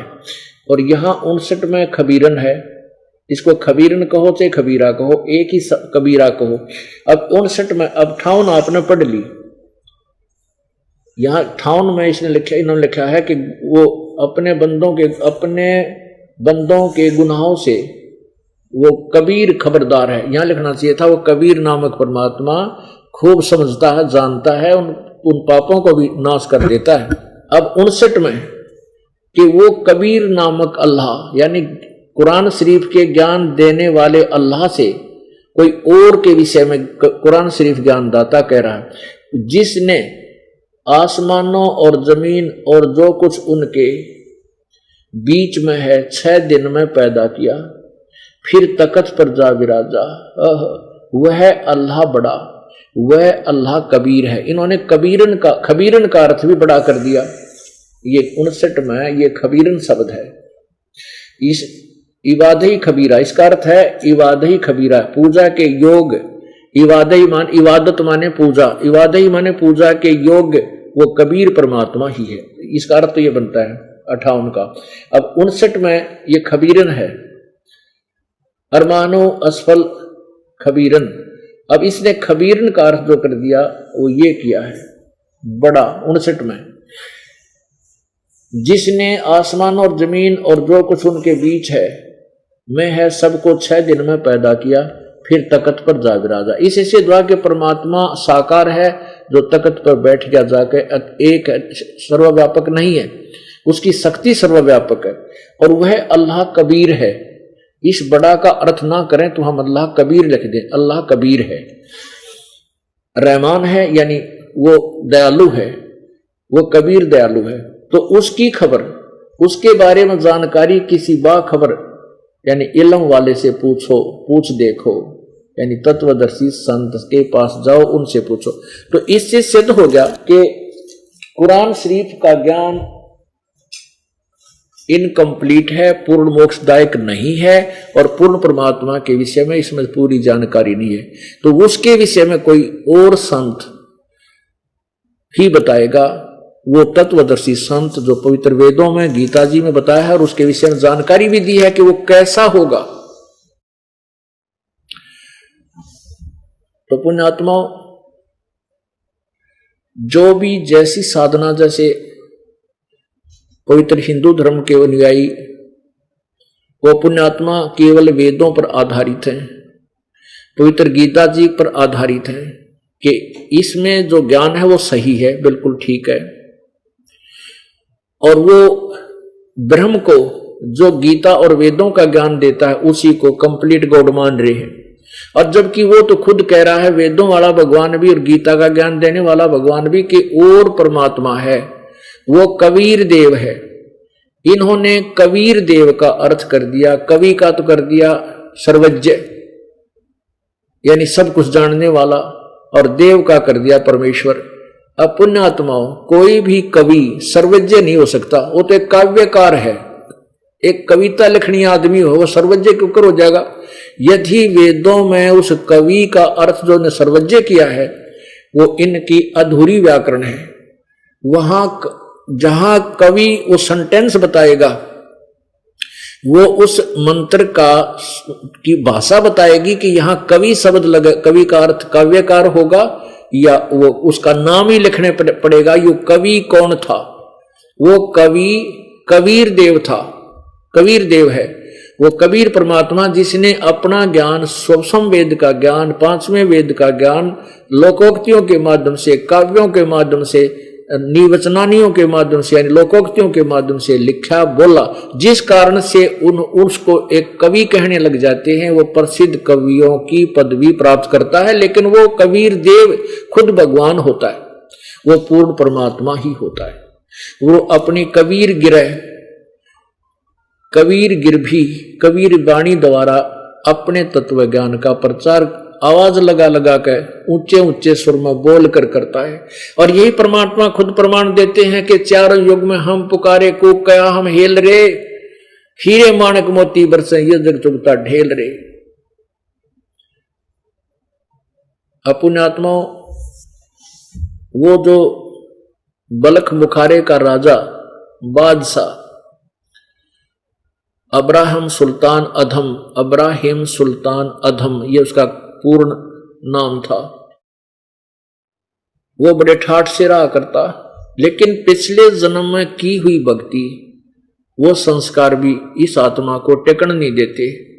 इसलिए रह रह कर उमंग उठती है, चाहे कोई कितना ही धनवान है, चाहे कितनी बड़ी पोस्ट पे है, वो भगवान जो पिछले जन्म में साधना की है वो उसकी तरफ उसके हृदय में बनी रहती है। उसके लिए वो कहीं ना कहीं कोई साधना पर आधारित होता है, और फिर भी जो साधना वो कर रहा है जब तक उसको पूर्ण ज्ञान नहीं होता वो टिकता नहीं। फिर कहीं ना कहीं और किसी संत से को ज्ञान सुन लेता है, उस पर आकर्षित हो जाता है, फिर और सुन लेता है, उसकी बात को सही मान लेता है, क्योंकि वो कंप्लीट ज्ञान तत्व ज्ञान ना होने से तब तक जब तक आत्मा में भटकती रहती है, भ्रमित रहती है। वो टिकाऊ ज्ञान नहीं होने से ऐसे भ्रमती रहती है। इसलिए गीता जी अध्याय नंबर 2 के श्लोक नंबर 53 में कहा कि अर्जुन, जब भिन्न भिन्न प्रकार के भ्रमित करने वाले वचनों से तेरी बुद्धि एक तत्व ज्ञान पर टिक जाएगी, तब तू भगत बनेगा, तब तो तू योगी होगा। तो इस आधार से अब्राहिम सुल्तान अधम संतों की, फकीरों की सेवा में जाता था। वहां एक कोई डोंगी संत मिल गया उसको, और बड़ा प्रसिद्ध हो रहा वहां पर। और राजा भी उसके पास जाने लगा, क्योंकि सबको मालूम है कि परमात्मा संतों से ही मिलेगा। अब सबको मालूम है कि हैंडपंप में या कुएं में जल मिलेगा, लेकिन कई कुएं हैंडपंप इसे हैं जिनमें कति खारा और कड़वा पानी होता है। तो ऐसे मीठे जल का जब तक हमने वो हैंडपंप नहीं मिलेगा, इतने प्यास बुझे को नहीं है। अर्थात जब तक पूर्ण संत नहीं मिलेगा तब तक हमें मोक्ष पूर्ण नहीं हो सकता। तो इसलिए वो संत के पास जाता था। वो संत पाखंडी, डोंगी और कपटी था। राजा इतना पैसे वाला था कि उसकी अंगूठी थी, वो अंगूठी अच्छी पूरी लंबी चौड़ी बड़ी सुंदर और लाखों रुपए की। अब उस संत ने सोचा इसकी कैसे अंगूठी मारूं, कैसे लूं इस पर अंगूठी मांगूंगा, तो नहीं सोचा गया तो ठग है, पैसे मांगता संत। वो कहता मैं माया को नहीं छूता। उसने अपने एक विश्वसनीय चेले से उस राजा जैसी नकली गुठी बनवाई, एक सुनारत, और वह डाल ली अपना ऐसे जेब में। राजा उसका पक्का मित्र हो रहा था, उसका बहुत श्रद्धालु था। तो उसने एक दिन कहा राजा से कि राजा आज नौका विहार करेंगे, आप मेरे साथ चलो, हम नौका विहार करने की इच्छा है। तो राजा ने उसी समय व्यवस्था दी आदेश दे दिया, घंटे भीतर सारी व्यवस्था कर दी। राजा और वो कपटी संत बैठ गए उस नौका में। नाविक चला रहा है, वो दोनों बैठे हैं। उस संत ने, फकीर ने कहा कि राजा आपकी अंगूठी बहुत अच्छी लग रही है।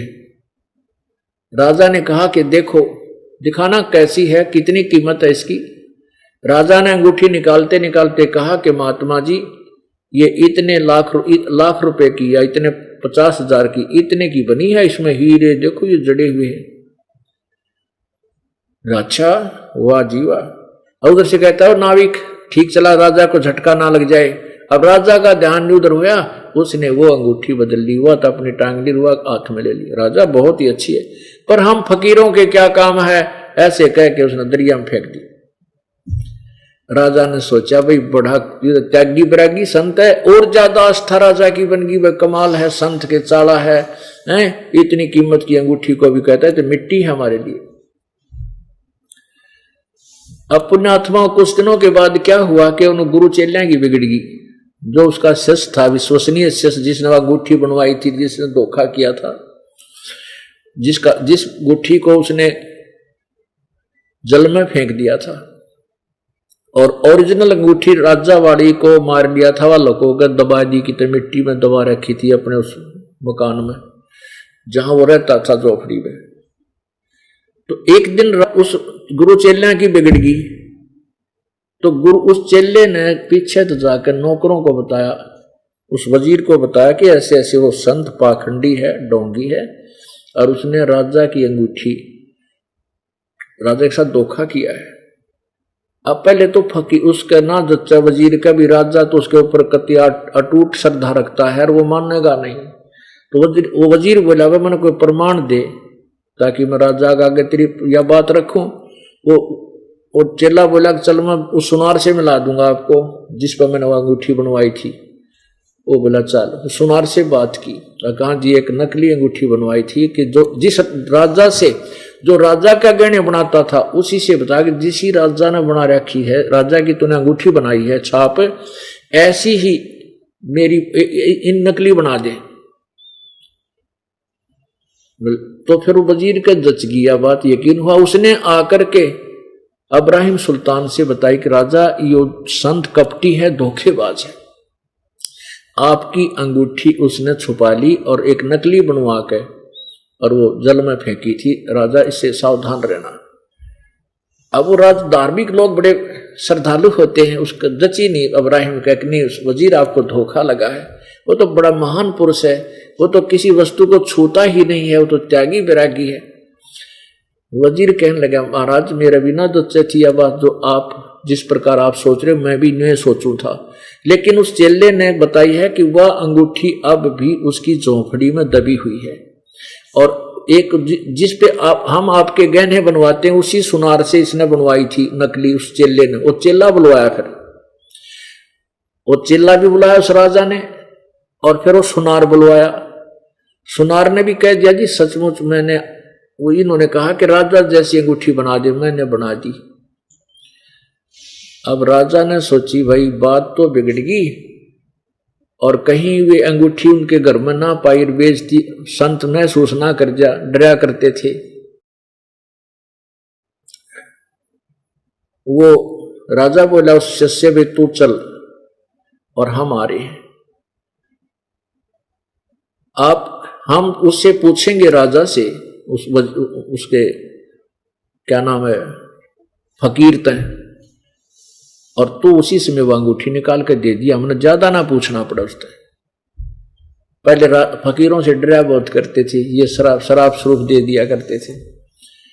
तो राजा वजीर और चले गए स्वाभाविक तरीके से और प्रणाम किया, सलाम वालेकुम किया और बैठ गए।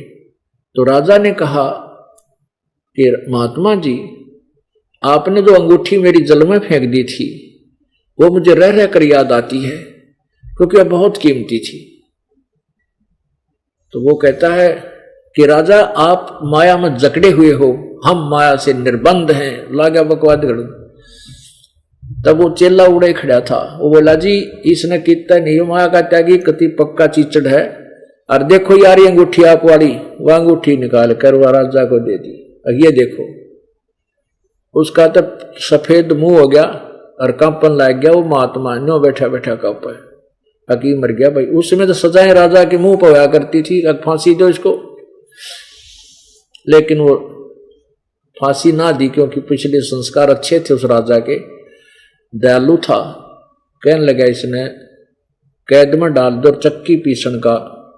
पहले ये एक विशेष सजा दिया करते, आटा पीसा करते, जो फौज की सेना का भी आटा हो जाता और उनके पशुओं का भी। ऐसी कठिन यातना दे दिया करते कि इसको वहां डाल दो।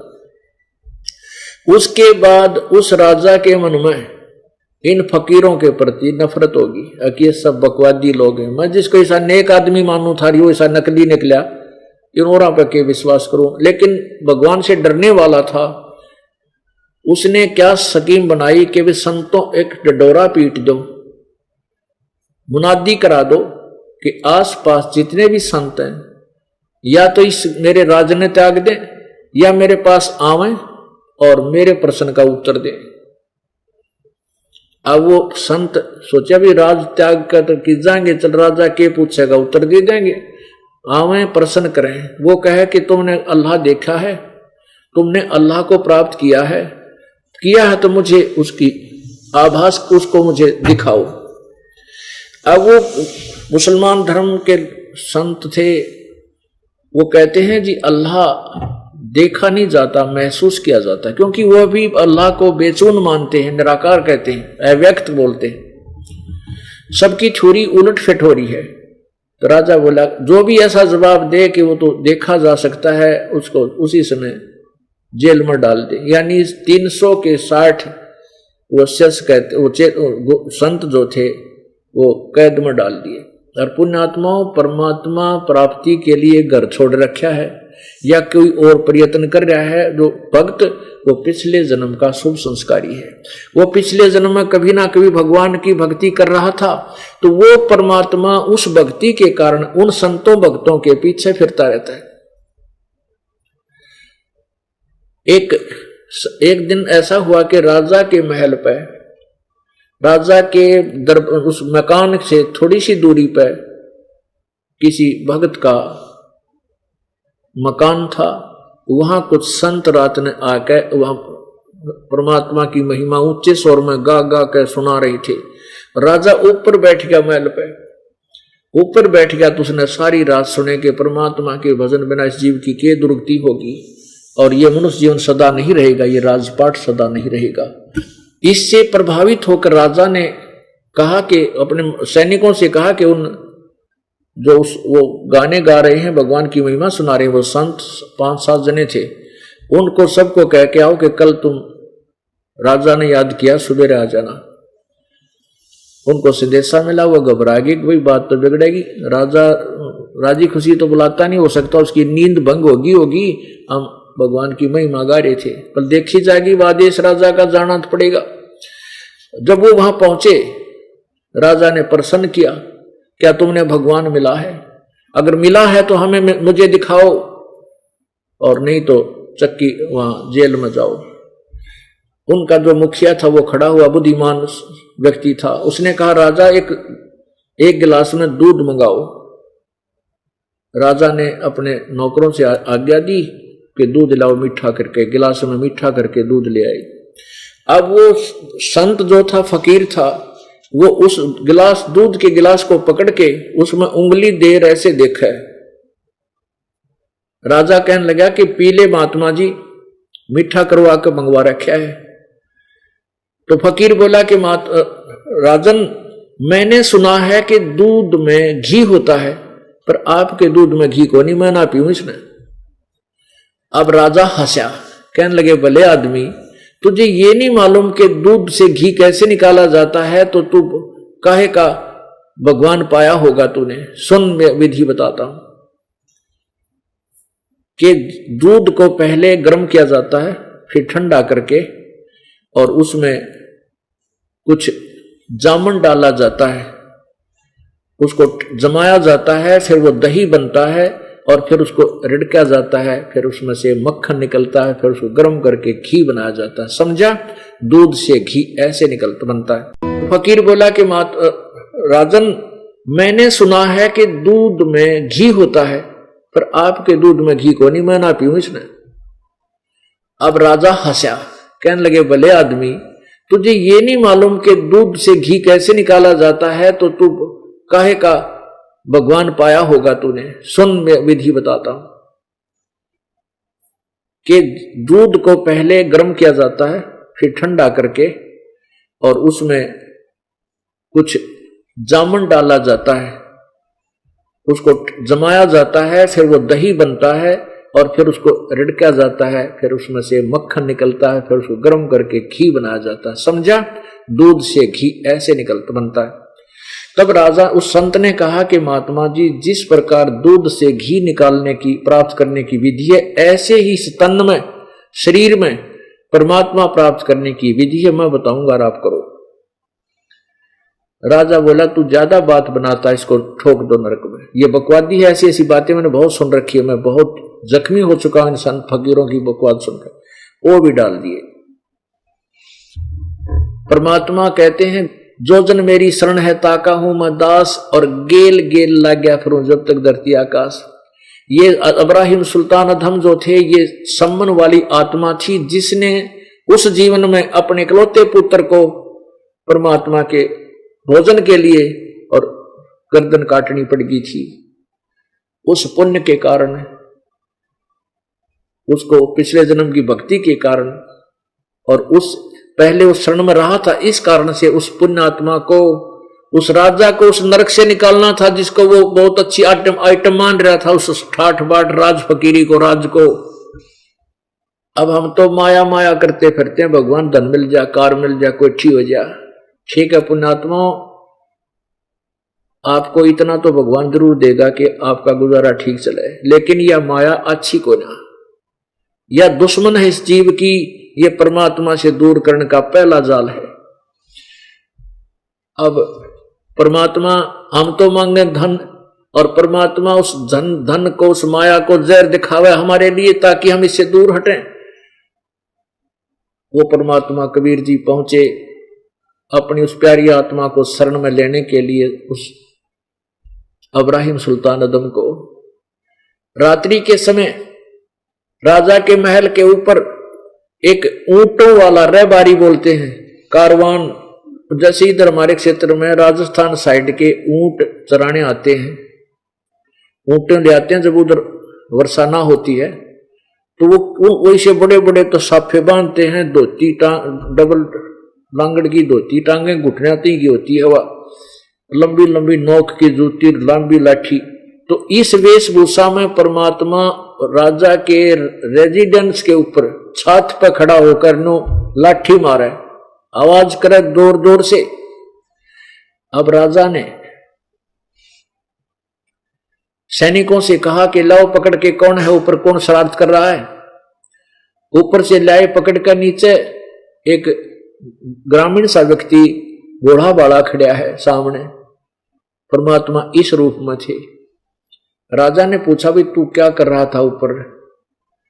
परमात्मा बोले कि ए बादशाह, मेरा ऊंट गुम हो गया, और उस ऊंट को ढूंढने के लिए ऊपर छत पर गया था, देखने खातिर कहीं मेरा ऊंट ऊपर ना बैठा हो। अब वो राजा हंसा, कहने लगा, रे बोले आदमी, इस छत के ऊपर ऊंट जाएगा कहां से? तेरी दिमाग खराब हो रहा है क्या? परमात्मा बोले, मेरा तो दिमाग खराब हो ही रहा था, पर हो तेरा भी रहा है।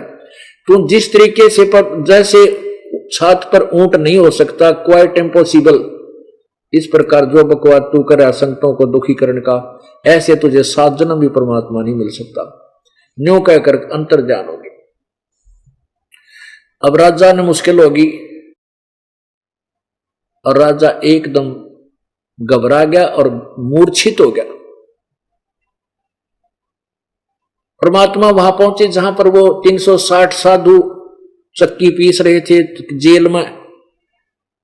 वहां जाकर, अंदर जाकर कहने लगा उन सैनिकों से जेलरों से कि भाई मेरी भी सजा होगी है, तुम्हारे राजा ने भेजा हूं, मुझे भी अंदर कर दो। पहले इसे कानून थे। जेलर बोला अच्छा तू भी अंदर जाना चाहता है, कहाँ कर, मुझे भी अंदर चल, बोला आ जा अंदर। वो कर दिया। कहने लगा चल ये चक्की पीस। वो जो परमात्मा बोले भाई बात सुन लो, देख दोनों काम नहीं करेंगे हम। वो सारे वो कैदियों से बोला भाई डटो, एक काम करेंगे, चाहे चक्की घुमवा लो, चक्की हम घुमाएंगे तो तुम इनमें आटा डालो, वो कणक डालो, और ना तुम आटा चक्की घुमाओ और हम कणक डाल लेंगे, बोलो कौन सा काम करोगे सिपाहियों। अब वो सैनिक बोले जाए इनकी फड़क निकालते हैं। कहने लगे ठीक है तुम चक्की घुमाओ और हम आटा इनमें कणक डालेंगे। अब उन्हें सोचा था कि इन्हें खूब तक कणक इनसे जल्दी जल्दी घुमाएंगे, ना घुमाओगे लठ मारेंगे इनका, हैं पीट पीट का जिनको अच्छी तरह तंग करेंगे, कह के सट्राई करें, सीधा करेंगे। कैदियों से बोले तुम खड़े हो जाओ, सारे जितने वो साधु थे खड़े हो जाओ अपने अपनी चक्की के सामने। और उन सैनिकों से कहा भी तुम भी आटा डालने के लिए, कणक डालने के लिए तैयार हो जाओ। तो बोले हम हो रहे हैं तैयार, बैठो तुम। परमात्मा ने क्या किया कि सोटी ले रखी थी, डंडा लाठी, वो अपनी चक्की के हैंडल का ला दी। वो ऐसे किल्ली सी होती थी, उसको पकड़ के घुमाया करते हैं, उसका वो डंडी लगा दी और वो 360 चक्की अपने आप घूमने लगी, जैसे इलेक्ट्रिक मोटर वाली चल करे ऐसे चलने लगी। अब ये अचंबा देखकर, ये करिश्मा देखकर वह सैनिक तो दूर हो गए खड़े। परमात्मा बोले भाई तुम आंखें बंद करो जितने भी कैदी हैं, और फिर कहा कि आंखें खोलो। जो ही आंखें खोली तो वो जेल से बाहर खड़े सारे, और परमात्मा भी साथ थोड़ी सी दूरी पर। परमात्मा बोले भाई इस राज्य से बाहर चले जाओ, इसकी बुद्धि भ्रष्ट हो रही है राजा की, और फिर मत आना इधर। तो वह तब भाग लिए कतीनो, जैसे फाटक में तो पशु छूट जाया करें, वो उस तो अगर वो उस तो अगर वो जहां बाबा जी तब आगे। उधर से जब चक्की चल रही है तो सारे सैनिक उस कैद ने छोड़कर वो जितने सिपाही थे बाहर बाज लिए, राजा के पास गए। जी वहां तो ऐसा हो रहा है, चक्की चल रहा आप। अब वो राजा को लाए बुलाकर, तो पता चला कि राजा भी मूर्छित हो गए थे। एक संत यहाँ भी आए थे। उस राजा ने कहा भी वो तो यहाँ भी आया था मेरे पास, तुम्हारे पास भी पहुंच गया। कहा जी सारी जेल खाली करवा दी उसने तो। अब वहां राजा आया, उसने चक्की चलती देखी। अब राजा ने सोची तो भाई कोई फरिश्ता था, कोई जबरदस्त शक्ति थी, और मैंने अपनी नालायकी के कारण इसके बदतमीजी कर दी। राजा के देखते देखते वो चक्की अपने आप रुक गई। अपने आत्माओं शेष कथा शाम को सुनाएंगे। बोलो सतगुरुदेव की। नमस्कार सर। नमस्कार जी। सर क्या नाम है आपका? जय सिंह नाम है जी मेरा, गांव राजावास, जिला महेंद्रगढ़, हरियाणा से हूँ। जय सिंह जी, संत रामपाल जी महाराज से कब जुड़े आप? मैं 3 अगस्त 2012 को संत रामपाल जी महाराज जी से जुड़ा। संत रामपाल जी महाराज से जुड़ने से पहले क्या आप कोई भक्ति साधना भी करते थे? जी हाँ, मैं इससे पहले राम रहीम से मैंने 1990 में दीक्षा ली थी, तो 2012 तक चली, लेकिन मुझे उससे कोई लाभ नहीं था। सर फिर आप संत रामपाल जी महाराज की शरण में कैसे आए? ये ऐसा हुआ कि मैं शराब के ठेके में नौकरी करता था और बहुत ज़्यादा शराब पीता था। तो एक बार हमारे ठेके चंडीगढ़ से बदली होकर पंजाब के अंदर गांव पड़ता है लालडू, वहाँ पर आ गए, और वहाँ पर कोई संत रामपाल जी महाराज का शिष्य था। उन्होंने वहाँ पर पुस्तक छोड़ दी, भक्ति के सौदागर। और जब मैं वहाँ गया तो मुझे वो पुस्तक मिली, भक्ति के सौदागर। तो मैंने उस किताब को बार बार पढ़ा लगातार। तो वो किताब लगभग मैंने कंठस्थ कर ली। तो ये मेरे गांव का ही जिसका ठेके में हिस्सा था कुछ, वो थे। तो मैंने उनको कह दिया भाई मैं तो नौकरी छोड़ के जा रहा हूँ। बोले क्या हुआ? मैं बोला मैं नहीं जा करता हुई नौकरी, मैं घर जा रहा हूँ। मैं घर आ गया जी, और उसके बाद आके मैंने 3 अगस्त 2012 को जो है ना रामपाल महाराज जी से नाम उद्देश ले लिया। सर हमने सुना है कि जो भी श्रद्धालु संत रामपाल जी महाराज से नाम दीक्षा लेते हैं उनको बहुत सारे लाभ प्राप्त होते हैं, तो क्या आपको भी कुछ लाभ प्राप्त हुए? हाँ जी, एक मेन लाभ मेरे को, मैं एक टाइम ये सोचने लग गया था कि मैं कैसे, अब मेरा टाइम भी ज़्यादा हो गया, मेरा पैर गोड्डे के अंदर से ऐसे उतर जाता था, जैसे ही उस पर पूरा वजन पड़ता था उसी टाइम घूम जाता था। रात को सोते हुए भी मेरा पैर जो है अपने आप उतर जाता था। मैंने ये इनसे पूछा कि भाई जो डॉक्टरों से वही है तो जो है तो बदली करना पड़ेगा उठना, और इसकी कोई तसल्ली नहीं है। तो फिर ये कैसे बांधने बूंदने वाले आते हैं, इनसे करी तसल्ली नहीं हुआ कुछ भी। फिर जब मैंने रामपाल महाराज जी से नाम लिया, आज 2012 से लेकर आज तक मुझे ये भी याद नहीं है कि वो पैर कौन सा था, जबकि इतना भारी उतरता था वो पैर कि मेरे को महाभारत हो जाती थी, सोया भी नहीं जाता था कई बार, तो इतना दर्द होता था। दूसरा लाभ, इतनी शराब मैं पीता था, ये नहीं कि लोगों की तरह दिया पौवा खरीदा और मैंने बोतल से कम कभी नहीं खरीदी, एक बोतल पी ही जाया करता मैं एक बार में बैठी। आर्थिक स्थिति भी ऐसे कमज़ोर होनी थी, क्यों, जो कमाता उसकी शराब पी जाना, और तो कोई फायदे वाला काम था नहीं। जरा 10-10 पैकेट सिगरेट पी जाता था। अब मैंने जिस दिन रामपाल महाराज जी से उपदेश लिया है उस दिन के बाद ना मैंने बीड़ी पी है, ना सिगरेट पी है, ना कभी जो है कोई दूसरा ऐब किया है, और मेरा पैर बिल्कुल सही है। अब मैं बिल्कुल स्वस्थ हूँ, अपने आराम से लाइफ ज़िंदगी काट रहा हूँ। और जी लाभ तो करने को तो रोज़ रोज़ होते हैं। पहले जैसे आप समझते हो कि भाई स्थिति जैसे शराबी आदमी क्या स्थिति होती है, ना कोई पूछता है, ना कोई ताकता है, ना कोई रिलेशन होता है। रिलेशन वाले होते हैं वो भी कहते हैं पीछा छोड़ेगा, पैसे चाहिए इसको दारू पीने के लिए। फिर इज्जत वाला लफड़ा होता है, दारू पीने वाला पता नहीं किसी को क्या बोल दे। और अब बड़े प्रेम से जहाँ भी जाते हैं बड़े प्रेम से लोग बैठते हैं, आओ भगत होती है, और जो है बताते हैं लोग भाई बहुत समझदार है, भगत आदमी है, और जो है अपनी भक्ति में लीन रहता है, किसी से कोई दूसरे प्रकार का कोई भी बात नहीं रखता। सर, संत रामपाल जी महाराज से नाम दीक्षा लेने के बाद आपको बहुत सारे लाभ प्राप्त हुए। कुछ लोग ये कहते हैं कि संत रामपाल जी महाराज ब्रह्मा विष्णु महेश की भक्ति छुड़वाते हैं या देवी देवताओं की भक्ति छुड़वाते हैं, इन बातों के पीछे क्या सच्चाई है? जी नहीं, रामपाल महाराज जी भक्ति छुड़वाते नहीं, भक्ति विधि बताते हैं कि ये ऐसे नहीं, इस तरह भक्ति करो। जैसे हम भक्ति करते हैं वो तो बगैर उसके कायदे के नहीं है। हम अपने सदग्रंथों में देखो भक्ति कैसे करनी चाहिए, हमें बताते हैं कि कौन से भगवान का कौन सा नाम है। रामपाल जी महाराज सही नाम बताते हैं कि इनके मंत्र ये हैं। हम तो बगैर मंत्रों के प्रसाद बांट के पीछा छुड़वा लेते हैं, ये कोई भक्ति नहीं है। रामपाल महाराज जी सही भक्ति विधि बताते हैं, ब्रह्मा विष्णु महेश की भक्ति छुड़वाते नहीं हैं। सर, संत रामपाल जी महाराज ने आपकी उजड़ी ज़िंदगी बसाई, तो जो दर्शक आज आपको देख रहे हैं आप उन्हें क्या कहना चाहेंगे? मैं जितने दर्शक भाई बहन जितना भी इस इंटरव्यू को देख रहे हैं, मैं उनसे ये कहूँगा, अपनी ज़िंदगी अगर बनानी है, आगे के लिए रास्ता ढूंढना है। आप किसी गांव में जाते हैं तो वहाँ जाने के लिए भी पूछते हैं कि कोई रिश्तेदार है वहाँ, लेकिन हमें जहाँ जाना है वहाँ के बारे में तो किसी को पता नहीं है। उसका रास्ता पूछने के लिए आप रामपाल महाराज की शरण में आइए और अपनी ज़िंदगी को सफल बनाइए। सर, संत रामपाल जी महाराज की शरण में कैसे आ सकते हैं? ये रामपाल जी महाराज के आजकल बहुत से चैनलों पर ये सत्संग आते हैं, उसके नीचे एक लाइन आती है, उसमें जो है ना कॉन्टैक्ट नंबर होते हैं, उस पर आप फ़ोन मिलाइए, वो आपको आपके नज़दीकी जो है जहाँ भी नामदान होगा वहाँ का पता बता देंगे, वहाँ से उपदेश लीजिए और अपना जीवन सफल बनाइए। धन्यवाद सर। सत साहिब जी। बोलो सतगुरुदेव की जय हो।